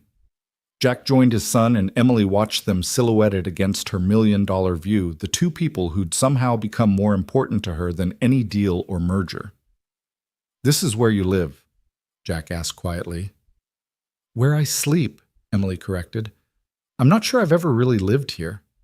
He looked at her, understanding in his eyes. "It's beautiful, but lonely," she finished. "Yes." Tommy had discovered the telescope she kept by the window. "Can I look?" "Of course. On clear nights, you can see stars despite the city lights." While Tommy explored, Emily changed into dry clothes and threw together a simple lunch, sandwiches, and soup. Nothing fancy, but Tommy acted like it was a feast. "Your soup is different from Dad's," he announced. "Better or worse?" Emily asked. Tommy considered carefully. "Different. Dad's is home soup, yours is fancy soup." "Home soup sounds better," Emily said, and meant it. After lunch, Tommy dozed off on the massive couch, exhausted from the morning's adventures. Emily covered him with a throw blanket that probably cost more than Jack's monthly grocery bill, a thought that made her wince. She and Jack stood by the windows, watching the rain streak the glass. The city below was muted, dreamlike. "This is quite a place," Jack said. "It's too much," Emily said. "I see that now. One person doesn't need all this space. But it's what you're used to. Maybe it's time to get used to something different." She turned to look at him. "Jack, these past few weeks, I haven't felt this real in years. Maybe ever." "Emily," there was warning in his voice, but also longing. I know it's complicated." "It's more than complicated. It's impossible. You have a company to run a life that takes you all over the world. I have Tommy, a job that barely pays the bills, responsibilities I can't walk away from." "What if we didn't have to walk away from anything? What if we could find a way to make it work?" Jack was quiet for a long moment, watching the rain. "Sarah used to say that love isn't about finding someone who fits perfectly into your life. It's about finding someone worth rearranging your life for." Emily's heart skipped. "Is that what this is, love?" He turned to look at her fully. "I don't know. But it's something. Something I haven't felt in 4 years. Something I didn't think I'd feel again." "I've never felt it," Emily admitted. "Not like this. I've had relationships, but they were always transactions arrangements. This is different," Jack finished. "Terrifying," Emily corrected, and they both smiled. "That too." They stood there inches apart, the tension between them electric. Emily could see Jack struggling with himself, wanting to close the distance, but held back by something propriety circumstance, the ghost of his wife, or maybe all three. "Dad?" Tommy's sleepy voice broke the moment. "Is it time to go home?" "Yeah, buddy, we should go." As they gathered their things, Tommy hugged Emily tight. "Thank you for showing us your cloud castle. Thank you for sharing your weekend with me. Will we see you again soon?" Emily looked at Jack, who was watching her with that unreadable expression. "I hope so." In the elevator down, Tommy leaned against his father, still drowsy. "I like Emily, Dad." "I know you do." "Do you like her?" Jack's eyes met Emily's over his son's head. "Yeah, buddy, I do. After they left, Emily stood in her too large apartment, feeling the emptiness more acutely than ever.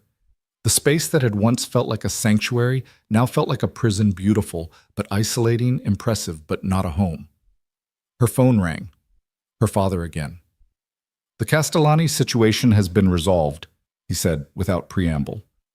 "The FBI has enough to put him away for a long time. You're safe." "That's good," Emily said, though safety felt like a relative concept now. She was safe from bullets, but not from the way Jack looked at her. Not from Tommy's innocent affection.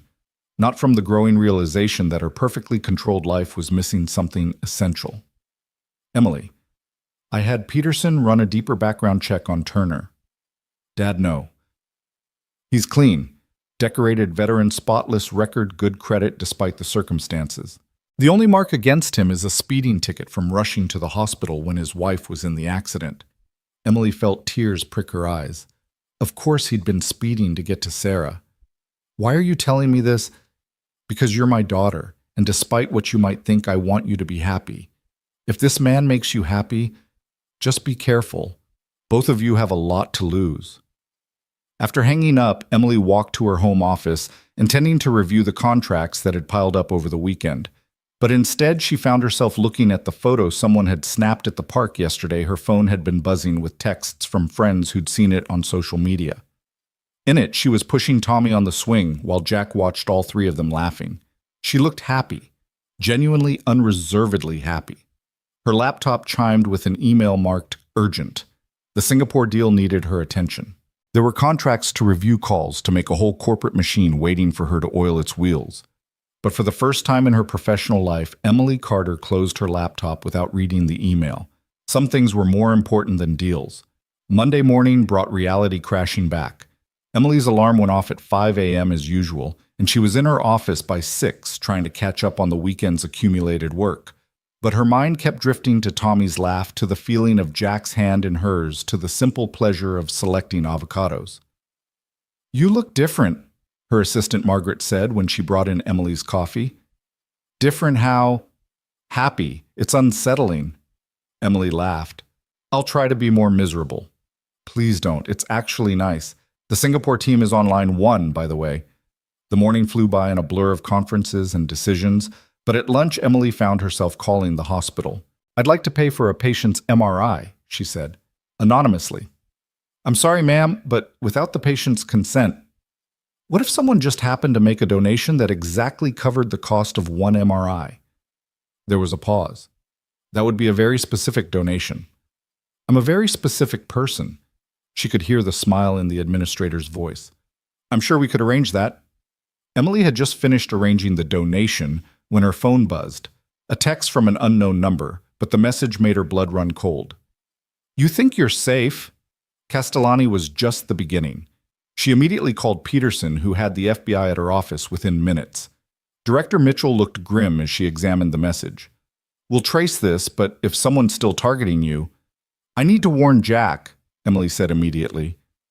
"If they're after me, they might—" "We'll put protection on them," Mitchell assured her, discreetly.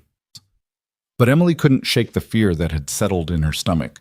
She'd brought danger into Jack and Tommy's life just by existing in it. How could she justify continuing to see them if it put them at risk? Her phone rang. "Jack." "Hey," he said, and just his voice helped calm her racing heart.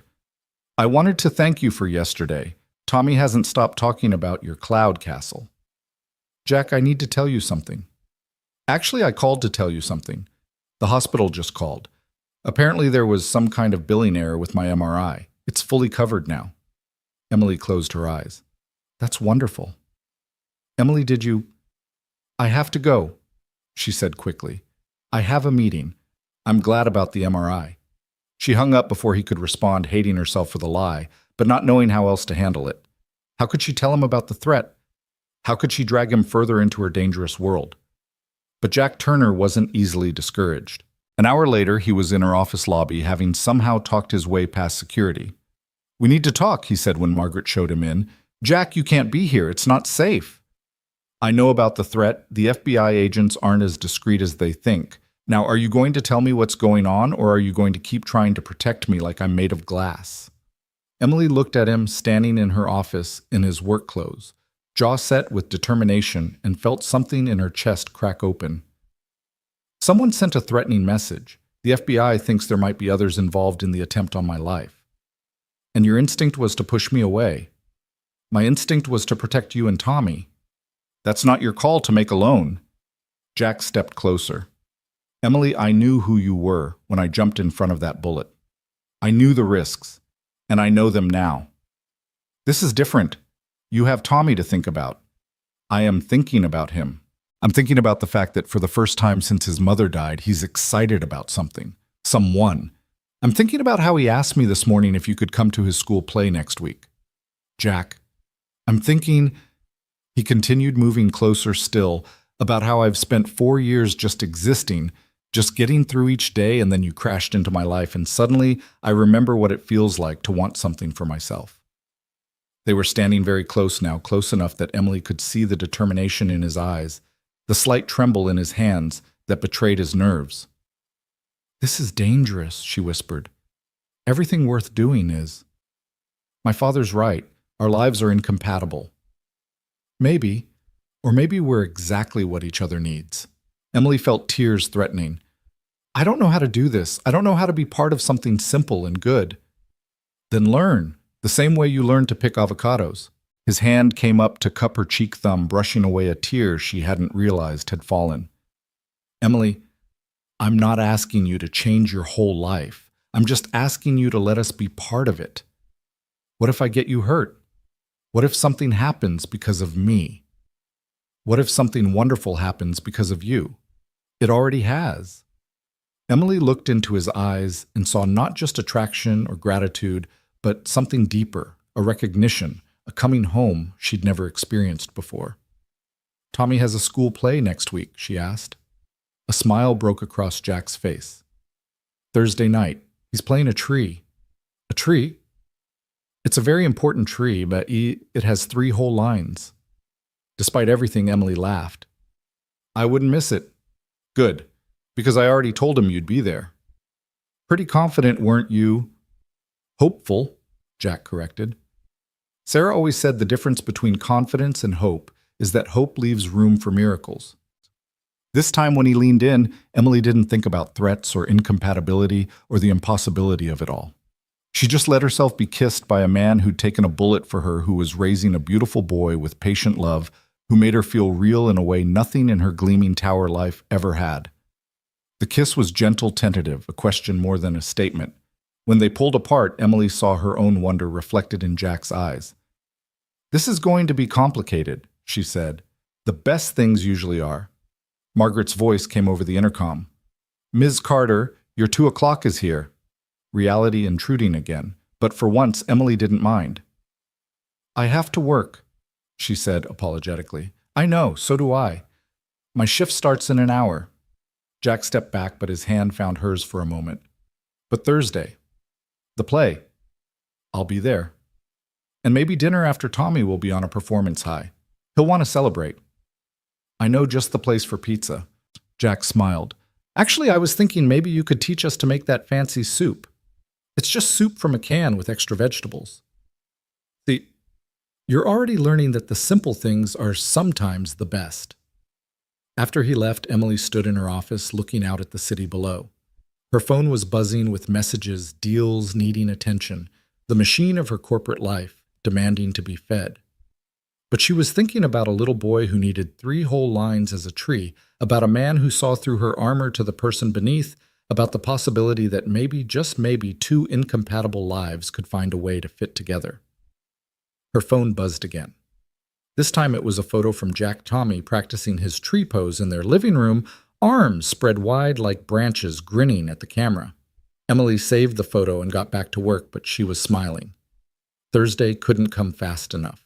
Thursday arrived with the kind of perfect spring evening that Chicago rarely provided, warm enough to forget winter, but cool enough to hint at the summer still to come.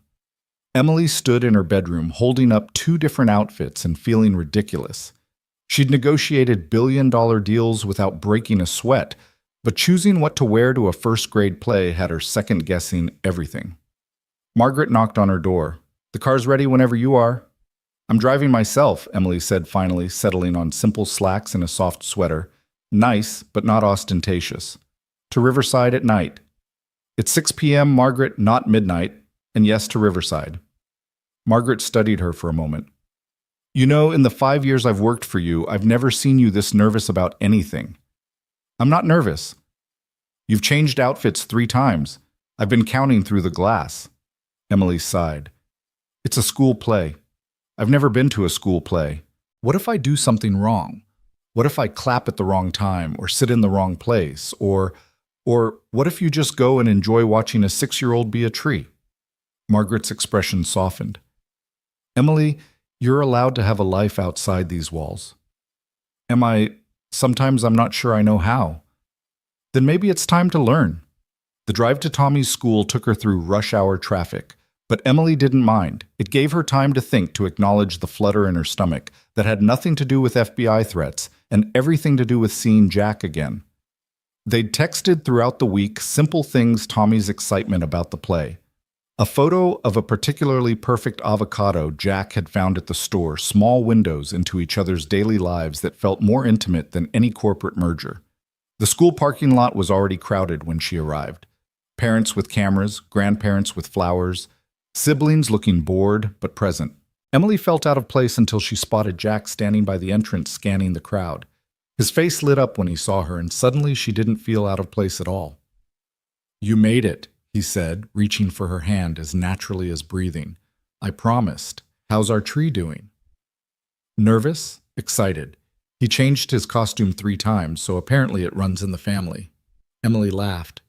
I may have done the same thing. You look perfect, Jack said simply, and Emily felt warmth spread through her chest. Inside the auditorium was controlled chaos. Parents jockeyed for optimal viewing positions, while teachers tried to maintain order.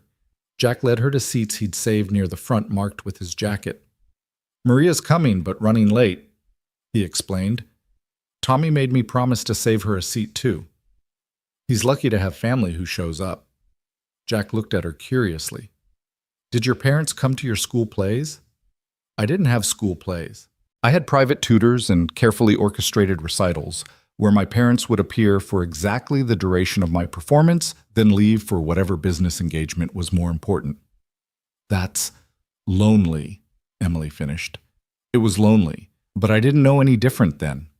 Jack squeezed her hand. You know different now. The lights dimmed before she could respond, and a teacher stepped onto the stage to welcome everyone. Emily found herself leaning forward unexpectedly, invested in this amateur production of The Garden of Seasons. Tommy appeared in the second scene dressed in brown pants and a shirt covered in paper leaves, his arms already spread wide in tree position. He was clearly scanning the audience, and when he spotted them, his whole face transformed with joy. He started to wave, remembered he was a tree, and froze again, but not before shooting them a grin that made Emily's heart melt. He's perfect, she whispered to Jack. He's trying so hard not to move, Jack whispered back, pride evident in his voice. He practiced standing still all week. Tommy's first line came 10 minutes into the play, I grow tall in spring. He delivered it with such enthusiasm that several parents chuckled. Emily found herself gripping Jack's hand, ridiculously proud of a boy she'd known for only a few weeks. His second line, Summer Makes My Leaves Green, was accompanied by an unauthorized leaf wiggle that made Jack stifle a laugh. But it was the third line that got everyone. Tommy was supposed to say, In fall my leaves turn gold, but what came out was, In fall my leaves turn gold just like Emily's hair. The audience laughed. The other children giggled, and Tommy turned bright red, realizing his mistake. Emily felt her own cheeks burn, but she was smiling so hard her face hurt. I'm sorry, Jack whispered, but he was clearly trying not to laugh. Don't be. It's the nicest thing anyone said about my hair in years. The play continued with Tommy maintaining his tree position with renewed determination despite his ad-lib. When the curtain finally fell and the children took their bows, Tommy's eyes immediately found them in the audience. Emily stood with everyone else applauding enthusiastically, and Tommy's beam could have powered the entire school. After the play, the cafeteria had been transformed into a reception area with cookies and punch. Tommy raced over to them, still in his tree costume, leaves shedding with every step. Did you see me? Did you hear my lines? I said them all. Well, mostly all. I added something, but Ms. Peterson said it was okay because it was from my heart, and art comes from the heart. You were amazing, Emily said, kneeling down to his level. The best tree I've ever seen. Really? Really. And I like what you added about my hair. Tommy threw his arms around her neck, and Emily felt something fundamental shift inside her chest. This was what she'd been missing, not just love, but this specific kind of innocent, enthusiastic affection that expected nothing except affection in return. There's my star. Maria arrived slightly out of breath. Sorry, traffic was horrible. Did I miss it? Aunt Maria, I was a tree. A really good tree. I bet you were the best tree ever. As Tommy recounted his performance to his aunt, a woman approached them. Tommy's teacher, Ms. Peterson. Mr. Turner, could I speak with you for a moment? Emily watched Jack's expression immediately shift to concern, the look of a parent used to anticipating problems. Tommy's been doing wonderfully, Ms. Peterson quickly assured him. Actually, that's what I wanted to talk about. He's been so much happier these past few weeks, more engaged, more social. He talks nonstop about Emily. She turned to Emily with a warm smile. You must be her. Tommy's told the entire class about his dad's special friend who lives in the clouds. That's me, Emily said, charmed by the description. Whatever you're doing, keep it up. It's wonderful to see him so animated. As Ms. Peterson walked away, Jack turned to Emily. You heard that you're making a difference in his life. He's making a difference in mine, Emily replied, watching Tommy demonstrate his tree pose to a group of other children. Emily. Tommy ran back over. Can we get pizza now? I'm starving. Being a tree is hard work.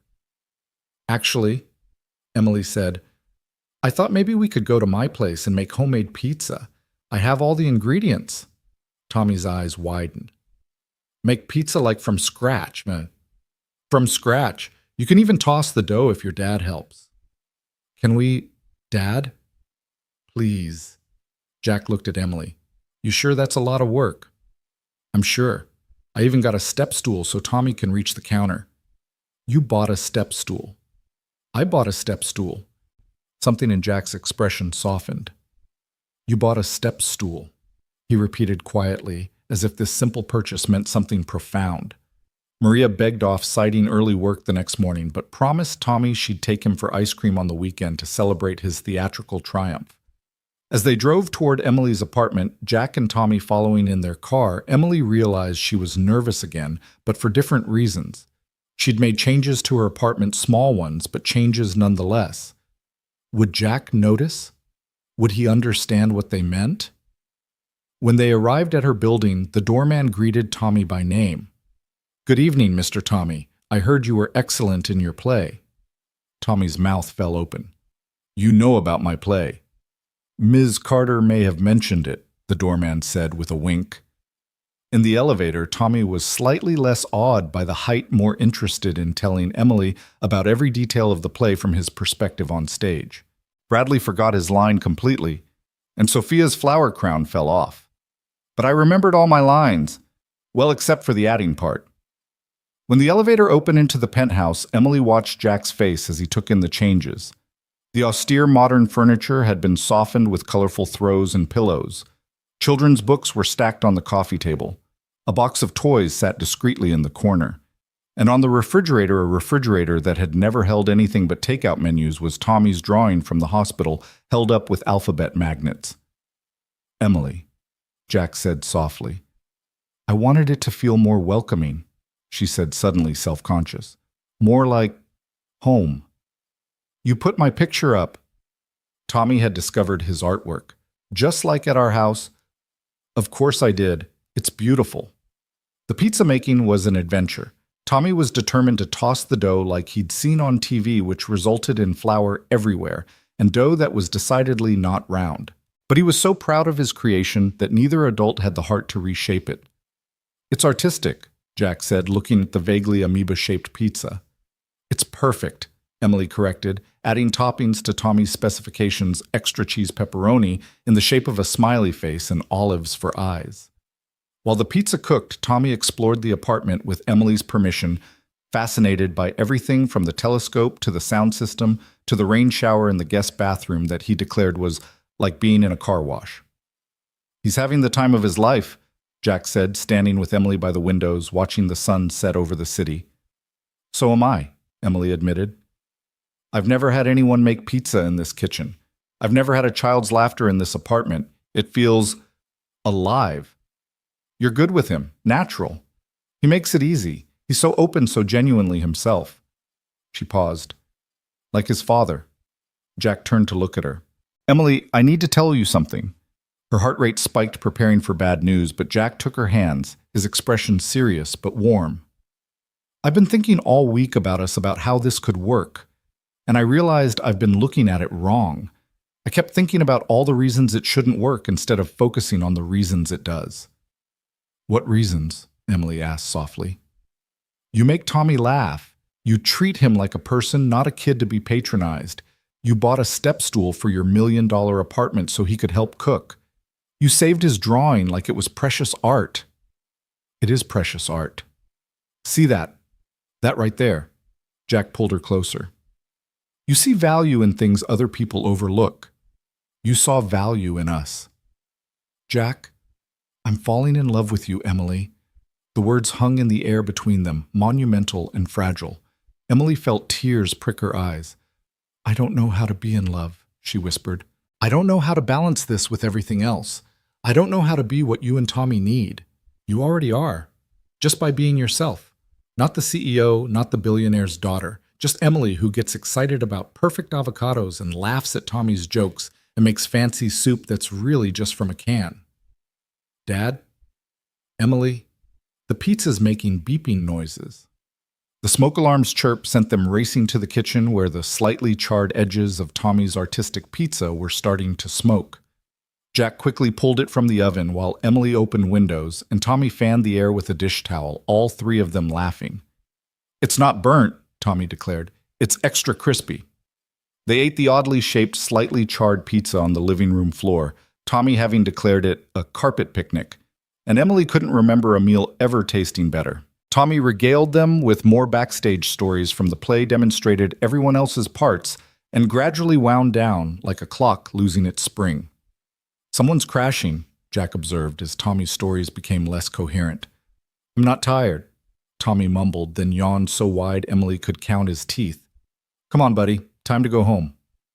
"Can't we stay?" "Emily has a really big couch." Emily and Jack exchanged glances. "Not tonight," Jack said gently, "but maybe another time." As Jack gathered their things, Tommy hugged Emily tight. "Thank you for coming to my play. And for the pizza, and for being Dad's special friend. Thank you for being my special friend, too." "Emily," Tommy's voice was sleepy but serious. "Are you going to be around for a long time?" Emily looked at Jack over Tommy's head, saw the same question in his eyes. "I hope so," she said. "I really hope so." After they left, Emily stood in her apartment that still smelled faintly of pizza and Tommy's excitement. Her phone was buzzing with messages she'd ignored all evening. The Singapore deal needed attention. There was a crisis with the Milan office. The board wanted an emergency meeting tomorrow. But all she could think about was Jack saying he was falling in love with her, Tommy's improvised line about her hair, the three of them eating imperfect pizza on her expensive carpet like it was the most natural thing in the world. Her phone rang. Her father. "You missed the board meeting prep," he said without preamble. "I was at a school play." "A school play? You missed a critical meeting for a children's school play." "Yes." There was a long pause. "The Turner boy." "Tommy." "Yes." Another pause. "Emily, I've been thinking, maybe I've been wrong about this situation." Emily nearly dropped her phone. "What?" "Peterson tells me you've been happier these past weeks than he's ever seen you. Your work hasn't suffered. In fact, you've been more decisive, more focused during the hours you are working." "What are you saying, Dad?" "I'm saying maybe having a life outside the office isn't the disaster I thought it would be. Maybe it's what you needed." "Dad, are you feeling okay?" "Don't push it," Richard said, but there was warmth in his voice. "Just be careful. both with your heart and your safety. The FBI hasn't found who sent that second threat yet. After hanging up, Emily walked to her window looking out at the city lights. Somewhere out there, Jack was tucking Tommy into bed, probably reading him a story about superheroes or dinosaurs. Somewhere out there was a modest two-story house where she felt more at home than in her luxury penthouse. Somewhere out there was a life she'd never imagined wanting, but now couldn't imagine living without. Her phone buzzed. A text from Jack. Tommy's asleep. He wants to know if you can come to Saturday soccer. Fair warning, 6-year-old soccer is mostly chaos with occasional accidental goals. She typed back, wouldn't miss it. Should I bring orange slices? Already assigned to another parent. You're on cheering duty. I excel at cheering duty. You excel at everything, but especially at making us happy. Good night, Emily. Good night, Jack. Emily went to bed that night with flowers still in her hair and the ghost of Tommy's hug around her neck feeling richer than all her bank accounts had ever made her feel. Saturday morning arrived gray and drizzly, but nothing could dampen Tommy's excitement about soccer. Emily arrived at the field to find what Jack had accurately described as chaos. 12 6-year-olds in oversized jerseys chasing a ball with more enthusiasm than strategy. Emily, you came... Tommy spotted her immediately abandoning his warm-up to run over. Tommy, back to your team, his coach called. That's Coach Mike, Jack explained, appearing at her elbow with 2 cups of coffee. Former Marines thinks he can apply military strategy to first-grade soccer. He's wrong, but it's entertaining to watch him try. They stood on the sideline with the other parents, and Emily was struck by how normal it felt. Parents chatting about school events and birthday parties, sharing coffee and donuts, cheering for kids who spent more time falling down than staying upright. That's Tommy, she found herself shouting when he got near the ball, caught up in the excitement despite herself. Jack laughed. You know you're cheering for him to kick it in the right direction, right? Half the time they forget which goal is theirs. As if to prove his point, Tommy enthusiastically kicked the ball toward his own goal, then looked confused when his teammates groaned. Good kick, wrong way, Jack called out supportively. At halftime, Tommy ran over grass-stained and beaming. Did you see I almost scored Sodom on your own goal, one of his teammates pointed out. Still counts as almost scoring. Emily loved his optimism, his ability to find victory in near disaster. It was something she was learning from both Turner men that perfection wasn't the only measure of success. The second half was more of the same beautiful chaos ending in a tie that both teams celebrated like a victory. As parents packed up chairs and distributed juice boxes, a woman approached Emily, one of the other mothers she'd noticed watching them throughout the game. You're Emily Carter, aren't you, the CEO? Emily tensed slightly. Yes. I thought so. I saw the photo from the airport incident. The woman's expression was warm, not antagonistic. I just wanted to say that what Jack did was incredible. We're all so glad he's okay. Me too, Emily said softly. And it's nice to see him happy again. Tommy too. They've had a rough few years. Before Emily could respond, the woman was called away by her own child. But her words lingered. The community here knew Jack's story had watched him struggle and survive, and now they were watching him heal with her as part of that process. Everything okay? Jack asked, appearing with Tommy, who was now more grass-stained than boy. Everything's perfect, Emily said, and meant it. They went for lunch at a family restaurant where the tables were sticky and the crayons were free. Tommy drew pictures on his placemat while they waited for food, narrating each artistic choice. This is you, he told Emily, drawing a figure with yellow scribbles for hair. And this is Dad, and this is me, and we're all at the beach. Have you been to the beach? Emily asked. Once when Mom was still here. I don't really remember it, but Dad showed me pictures. That now familiar ache hit Emily's chest. So many of Tommy's memories were secondhand, filtered through loss. Maybe we could go sometime, she said, carefully glancing at Jack. All 3 of us. Tommy's eyes widened. Really? Like a vacation? If your dad says it's okay. Jack was looking at her with an expression she couldn't read. We'll see, buddy. That's a big trip.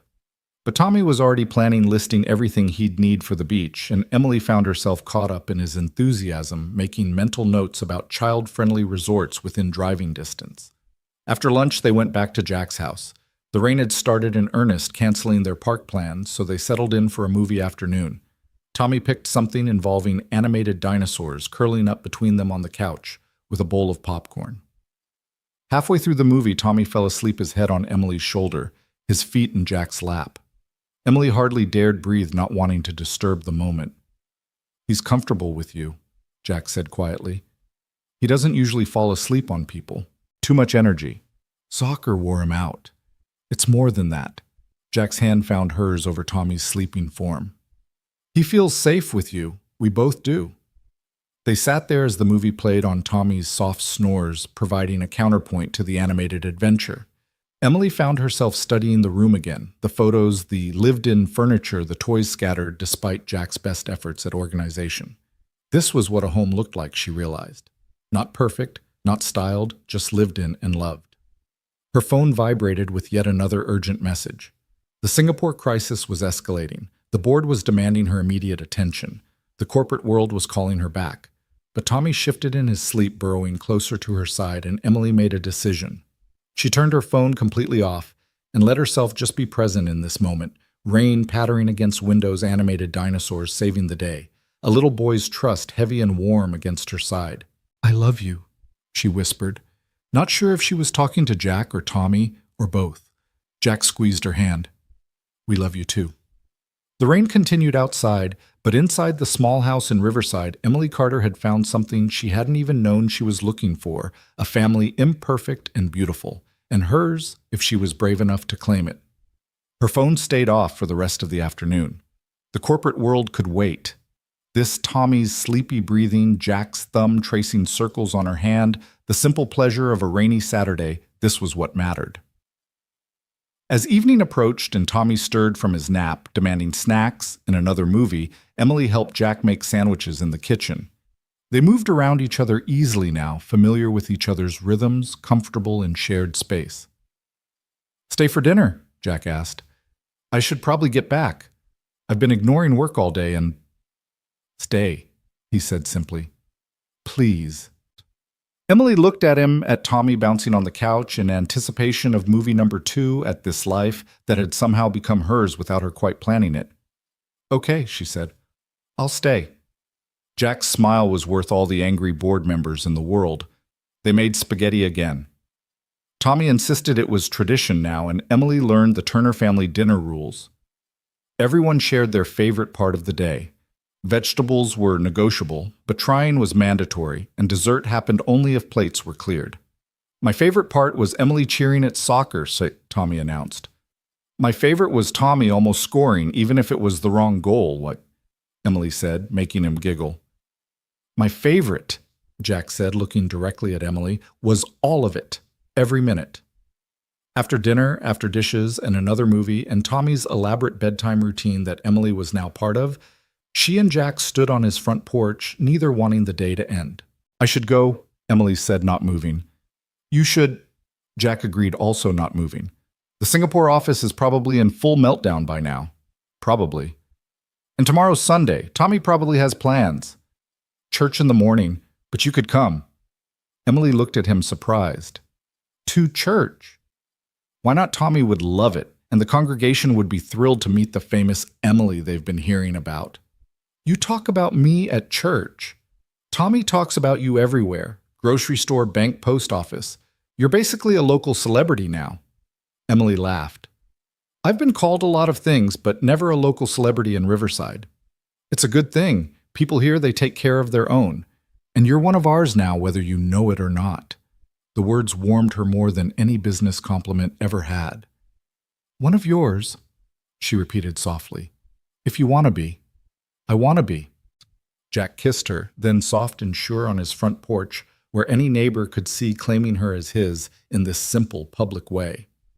When they pulled apart, Mrs. Henderson from next door was on her porch pretending not to watch, while definitely watching. "That'll be all over the neighborhood by tomorrow," Jack said, not sounding bothered at all. "Good," Emily said, surprising herself with how much she meant it. As she drove home back to her tower in the sky, Emily thought about belonging. She'd never really belonged anywhere, too driven for the socialites, too privileged for the workers, too female for many boardrooms, too young for others. She'd carved out her place through sheer force of will and brilliance, but it had always been a fight. But in Riverside with Jack and Tommy, she just fit. Not perfectly, not without adjustments, but naturally like a puzzle piece finding its place. Her phone, when she finally turned it back on, had 47 messages. The Singapore deal had indeed melted down. The board was furious. Her father had called 3 times. But there was also a text from Tommy sent from Jack's phone. "Good night, Emily. Thank you for being our special friend. Love, Tommy." Emily looked at the chaos of her corporate life on one side and Tommy's simple message on the other. For the first time in her life, the choice was easy. She started returning the business calls, fixing what could be fixed, delegating what could be delegated, and accepting that some things would just have to wait. Because tomorrow was Sunday, and Tommy wanted her at church, and Jack's eyes had lit up when she'd said yes, and some things were more important than Singapore mergers. Some things were worth rearranging your whole life for. As she worked through the corporate triage, Emily found herself humming the silly song from Tommy's dinosaur movie. She couldn't remember the last time she'd hummed anything. Her laptop dinged with an urgent email from Singapore. She opened it, ready to dive into whatever crisis awaited, but found herself looking instead at the photo on her desk, the one from the park, all 3 of them laughing. The email could wait another minute. Emily picked up the photo, tracing the faces with her finger. Jack strong and steady and kind. Tommy bright and loving and resilient. And herself looking happier than she'd ever seen herself look. "I'm falling in love with you too," she said to Jack's image. She'd been too scared to say it earlier, too uncertain of her own heart. But sitting here in her sterile office, surrounded by the trappings of success that suddenly felt hollow, she knew. She loved them, both of them. This complicated, beautiful, impossible love that didn't fit any spreadsheet or business model. Her phone rang. "Jack. Just wanted to make sure you got home safe," he said. "I did. I'm dealing with the Singapore situation now." "I'm sorry. I kept you from work all day." "No," Emily interrupted. "Don't apologize. Today was perfect, every minute of it. Even Tommy's wrong way goal. Especially that. Jack, She took a breath. "I love you too. I should have said it earlier, but I love you, and Tommy, and this life we're building." The silence on the other end lasted just long enough for Emily to panic. Then Jack said, "Say it again." "I love you." "Again." "I love you, Jack Turner." "I'm never going to get tired of hearing that." "Good, because I'm never going to get tired of saying it." After they hung up, Emily attacked the Singapore problem with renewed focus, because the sooner she solved this, the sooner she could get back to what mattered. The sooner she could get back home. Home. Not her penthouse, but a small house in Riverside, where love lived in every corner, where she was learning to be not just successful, but happy. Where she was learning to be herself. Sunday morning came earlier than Emily expected, her alarm set for 7 to make the 8:30 service at Jack's church. She stood in her closet again, but this time the choice felt more significant. What did one wear to a small community church in Riverside when you were Emily Carter, CEO, billionaire's daughter, and now wonderfully and possibly Jack Turner's girlfriend? She settled on a simple dress, modest and understated, the kind of thing she might have worn in college before her life became all power suits and designer labels. Looking at herself in the mirror, she hardly recognized the woman staring back, softer, somehow less armored. The drive to Riverside felt different this morning, purposeful rather than escape. She was choosing this, choosing them, choosing a life she'd never imagined but now couldn't imagine living without. Jack and Tommy were waiting outside the small brick church. Tommy in a button-down shirt that was already coming untucked. Jack in slacks and a tie that Emily recognized from the hospital, probably his only one. "Emily." Tommy bounced over to her. "You really came to church." "I said I would." "Yeah, but sometimes grown-ups say things and then don't do them. Like when Dad says we'll clean my room later, but then later never comes." "Tommy," Jack warned, but he was smiling. The church was nothing like the grand cathedrals Emily had occasionally attended for business connections or charity events. It was small, intimate, with worn pews and slightly off-key organ music, but the warmth was immediate and genuine. "You must be Emily." An elderly woman approached them almost instantly. "I'm Mrs. Chen. Tommy's told us all about you. Says you live in the clouds." "Something like that," Emily said, charmed by the woman's directness. "Well, any friend of the Turners is family here. They've been through enough. It's good to see them happy again." Throughout the service, Emily was aware of the gentle curiosity directed their way, but it wasn't intrusive or judgmental. These people had clearly walked alongside Jack through his grief, had probably brought casseroles when Sarah died, had watched Tommy when Jack had to work. They were invested not in Emily Carter, the CEO, but in Emily, who made their Jack smile again. Tommy sat between them, swinging his legs and occasionally whispering questions that had nothing to do with the service. "Emily, do you think dinosaurs went to church?" "I don't think they had churches." "But what about dinosaur heaven?" Jack leaned over. "Buddy, inside voice." "That was my inside voice. My outside voice is louder." After the service, they were swept into coffee hour, where Emily met what felt like the entire congregation. Everyone had a Tommy story, a memory of Sarah to share carefully, a word of kindness for Jack. She understood now what he'd meant about community, about belonging. These people were family in all the ways that mattered. "Your Emily seems nice." Emily overheard Mrs. Chen telling Jack, "Sarah would approve." "You think—" Jack's voice was soft. "I know. Sarah wanted you to be happy, Jack. She told me so near the end. Said you were too good a man to spend your life alone." Emily pretended not to have heard, but the words settled into her heart like seeds finding soil.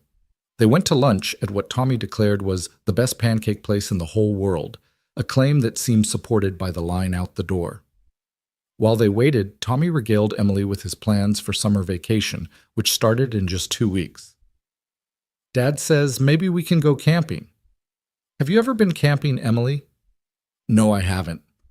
Tommy's eyes widened with the zealousness of a 6-year-old who'd found a new project. "Then you have to come with us, Dad. Emily has to come camping." "Camping might not be Emily's thing, buddy." "Actually," Emily said, surprising herself, "I'd love to try camping, though I should warn you, my idea of roughing it is usually a hotel without room service. We can teach you what the—" Tommy was bouncing with excitement. "You need a sleeping bag and a flashlight and s'mores stuff and—" "Slow down there, champ. Let's get through pancakes first." But Emily was already making mental notes, already imagining nights under stars with these two, learning yet another thing that her privileged upbringing had skipped. After lunch, they went back to Jack's house, where Tommy immediately wanted to show Emily his camping gear from last year's trip. While he rummaged in the garage, Jack and Emily sat on the back porch watching clouds gather for another spring storm. "You don't have to go camping with us," Jack said. "Tommy gets excited, but I know it's not—" "Jack, stop. I want to go. I want to try everything with you two. Camping, fishing, whatever comes next. Little League starts next month. I'll be there. School field trip to the zoo. Wouldn't miss it. Random Tuesday nights when nothing happens except homework and frozen pizza. Especially those." Jack turned to look at her fully. "Emily, are you sure your life is so big, so important? This—" He gestured at the modest backyard, the aging swing set, the ordinary Sunday afternoon. "This is so small in comparison." "No," Emily said firmly. "This is huge. This is everything. Jack, I spent last night fixing a multi-million-dollar deal, and the whole time I was thinking about Tommy's soccer game.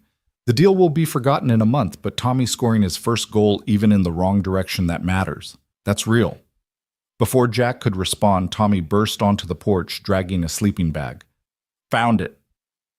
And look, it has bears on it. Emily, you need one with clouds since you live in the clouds." The afternoon slipped away in camping preparation. Tommy earnestly explaining the importance of proper marshmallow roasting technique, while Jack watched with that soft smile Emily had come to treasure. When Tommy finally crashed on the couch around 4, exhausted from his camping enthusiasm, Jack and Emily found themselves alone in the kitchen. "He's planning our whole summer," Jack said, voice fond but worried. "Emily, I need you to know if this gets to be too much, if you need to pull back up." "Stop," Emily said, moving into his arms. "Stop giving me outs. I'm not looking for them. I just don't want you to feel obligated." I love you, she interrupted. I love Tommy. I love this life. That's not obligation, that's choice. Jack kissed her, then deep and certain, and Emily felt herself melt into it, into him, into this life she was claiming with both hands. The moment was broken by Emily's phone buzzing insistently. She'd been ignoring it all day, but the persistent calls suggested something serious. It's my father, she said, looking at the display. Fourth time he's called. Take it, Jack said. I'll check on Tommy. Emily stepped onto the porch to answer. Dad, it's Sunday. Emily, you need to come home, now. The urgency in his voice made her blood run cold. What's wrong? There's been another threat, more specific this time. The FBI wants you in protective custody. Dad? They mentioned the Turner boy by name Emily. They know about them. Emily's knees nearly buckled. Tommy. They threatened Tommy. And Jack. Emily, these people, whoever they are, they're serious. You need to distance yourself from the Turners for their safety. I'll be right there. She hung up and found Jack watching her from the doorway, having heard enough to understand. They threatened Tommy, she said, voice hollow. Because of me. They threatened a 6-year-old boy because of me. Emily, I have to go. The FBI wants to brief me. Jack, I'm so sorry. I never imagined they'd... Hey! Jack caught her hand, stilling their trembling. This is not your fault. How is it not my fault they're targeting you because of me? And I'd take another bullet for you, so would Tommy, though I'd rather he didn't have to prove it. This isn't funny, Jack. I'm not joking. Emily, when I jumped in front of that gun, I made a choice. Every day since then, I've made the same choice to let you into our lives, knowing who you are and what comes with that. But Tommy has been living with risk his whole life, different kinds, but still risk. The risk that I'll get hurt at work and won't come home. The risk that we'll lose the house if I miss too much work. The risk that comes with just being alive. He pulled her closer. At least this risk comes with FBI protection. You're not taking this seriously enough. I'm taking it exactly as seriously as it deserves. Emily, what did the threat actually say? She repeated what her father had told her, and Jack's expression grew thoughtful rather than fearful. So they know about us. That was always going to happen once those photos from the park went public. The question is whether this is a real threat or someone trying to scare you. We can't take that chance, not with Tommy. Agreed. So we take precautions. We let the FBI do their job. But Emily, if you run now, if you let them chase you away from us, don't you see they win? They take away the best thing that's happened to Tommy and me since Sarah died. Emily felt tears sliding down her cheeks. I couldn't live with myself if something happened to either of you. And I couldn't live with myself if I let fear steal this from us. From Tommy. Jack wiped her tears with gentle thumbs.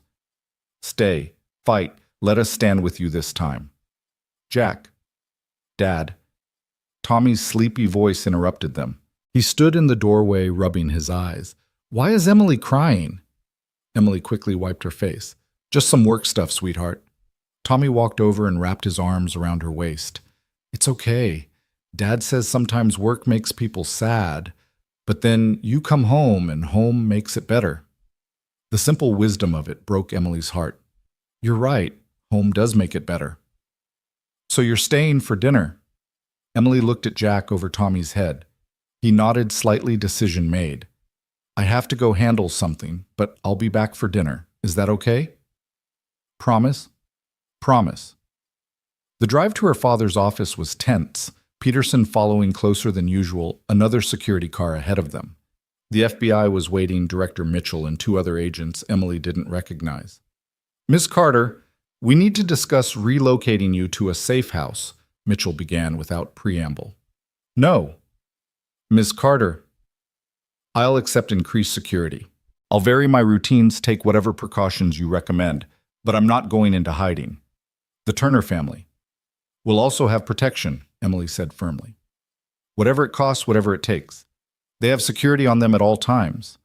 Her father interjected, Emily, be reasonable. The safest thing for everyone is for you to distance yourself. The safest thing would be to never leave this building, Emily shot back. To never have a life, never love anyone, never take any risks. Is that what you want for me, Dad? To be safe but alone. Richard was quiet for a moment. I want you alive. I am alive. For the first time in my adult life, I'm actually alive. Jack and Tommy did that. They made me real dad. Not just successful, not just powerful, real. Mitchell cleared her throat. We can provide protection for the Turners, but Mr. Turner would need to agree to it, and the boys' school would need to be informed. Then make it happen. Emily turned to her father. And I want to know who's behind this. All your resources, all your connections, find them. Richard studied his daughter for a long moment, then nodded. Peterson doubled the investigation team. Mitchell, what do you need from us? The next hour was a blur of security protocols and plans. Emily agreed to a tracking device panic buttons, the whole surveillance apparatus she'd resisted for years. But she refused to be caged. There's one more thing, Mitchell said as the meeting wrapped up. We've identified the source of the first threat. It was Castellani's son trying to avenge his father. He's been arrested. And the second threat? Still investigating. But the language is different, the approach more sophisticated. We don't think they're connected. Emily's phone buzzed. Jack, Tommy wants to know if you like tacos. He's worried you only eat fancy food. Despite everything, Emily smiled. She texted back, tell him tacos are perfect. I have to go, she told the room. I promised a 6-year-old I'd be there for dinner. Emily, her father said as she headed for the door. Be careful. I will. But Dad, being careful isn't the same as being scared. The drive back to Riverside took longer with the new security protocols, but Emily didn't mind. It gave her time to think, to solidify her resolve. Someone wanted to scare her away from happiness. They'd failed. When she arrived at Jack's house now, with a discreet security presence that would become constant, Tommy was in the front yard watching for her. You came back. I promised, didn't I? Yeah, but grown-ups sometimes. I know, but I'm not going anywhere, Tommy, not if I can help it. Inside, Jack had indeed made tacos, and the normalcy of it. Shells and cheese and lettuce scattered across the counter made Emily's throat tight with emotion. Everything okay? Jack asked quietly while Tommy set the table. It will be. Security on all of us starting now. The FBI is investigating. And you? Are you okay? Emily considered lying, making it easier, but Jack deserved truth. I'm terrified. Not for me, but for you two. And I'm angry that someone thinks they can use you to control me. And She paused, searching for the word, I'm determined to not let them win. Good. Because Tommy already made dessert plans that involve teaching you to make s'mores on the stove, and he'll be devastated if you leave. Indoor s'mores. Practice for camping. He's very serious about proper marshmallow technique. Dinner was purposefully normal. Tommy chattering about school tomorrow, about his friend Bradley's new dog, about whether fish knew they were wet. Emily let his innocent joy wash over her, let it remind her what she was fighting for. Emily, Tommy said suddenly, are you sad about work still? No, sweetheart. Being here makes me happy. Good. Dad's happier when you're here too. He smiles more. Jack's cheeks reddened slightly. Tommy. It's true. Mrs. Henderson said so. She said you look like you did when Mom was here. The table went quiet for a moment, the mention of Sarah hanging in the air. Then Tommy continued matter of fact in the way only children could be. I think Mom would like Emily. She always said we needed more hugs in our house, and Emily gives good hugs. Yes, Jack said softly, eyes on Emily. She does. After dinner and the promised s'mores lesson, which resulted in slightly charred marshmallows but perfect memories, Emily helped tuck Tommy into bed. It had become part of their rhythm when she was there, Tommy insisting on stories from both adults. Emily, will you be here tomorrow? Tommy asked, fighting sleep. I have to work tomorrow, but I'll come by after if your dad says it's okay. Dad always says it's okay. He likes when you visit. Oh, really? Really? He cleans the house before you come over. He only does that for special people. Time for sleep, buddy, Jack intervened, kissing Tommy's forehead. School tomorrow. Will the people in the dark car be at school too? Tommy asked suddenly. Emily and Jack exchanged shocked looks. What people, sweetheart? Emily asked carefully. The ones who've been watching our house and following us to church. Dad, are they bad people? Jack sat on the edge of the bed. No, buddy. They're actually good people. They're making sure we're safe. Like police. Exactly like police. Because of what happened at the airport. Something like that. Tommy seemed to consider this. Okay, as long as they're good guys. He yawned hugely. Night, Dad.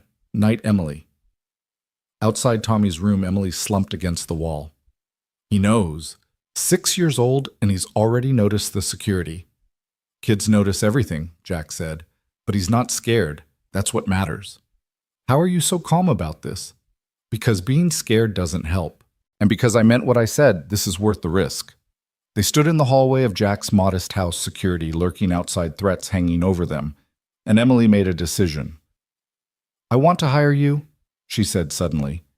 Jack's eyebrows shot up. What? Not like that. Well, sort of like that. Carter Industries needs a new head of security logistics. It's a real position, one you're qualified for with your military background. Better pay, better hours, better benefits.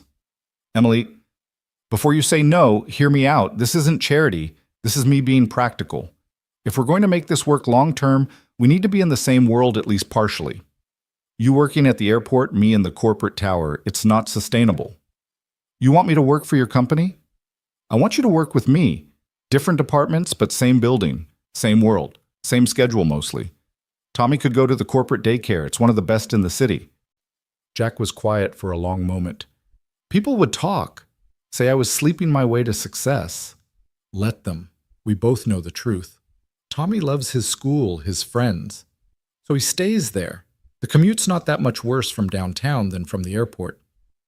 Emily, this is too much. No, it's not enough. Jack, I'm done pretending we can keep these lives separate. Someone's threatening us because of who I am. The least I can do is make sure you're both protected, provided for. I don't need you to provide for us. I know, but maybe I need to. Maybe I need to know that if something happens to me, you and Tommy are okay. Maybe I need you close during the day so I know you're safe. Maybe I'm being selfish. Jack studied her in the dim hallway light. You've thought about this. Since the moment Tommy asked if I'd be around for a long time. Jack, I want to be. But my world is dangerous, complicated. If you're going to be in it, really in it, then I want you equipped for it. And if I say no, then you say no, and we find another way. But Jack, think about it, please. He pulled her into his arms, holding her tight against his chest. You know what Sarah would say right now? What? She'd say I was an idiot if I let pride keep me from taking care of Tommy properly. She'd say that love means being practical sometimes. Sarah sounds like she was very wise. She was. She would have liked you, Emily. You both put family first, just in different ways. They stood there holding each other while the house settled around them, while security kept watch outside, while the world with all its threats and complications waited. But inside this small circle of arms and warmth and love, Emily felt safer than she'd ever felt in her tower. Stay, Jack whispered. Not like that. Just stay. The couch pulls out. I need to know you're safe tonight. Emily knew she should go home, knew there were 100 reasons why staying was complicated.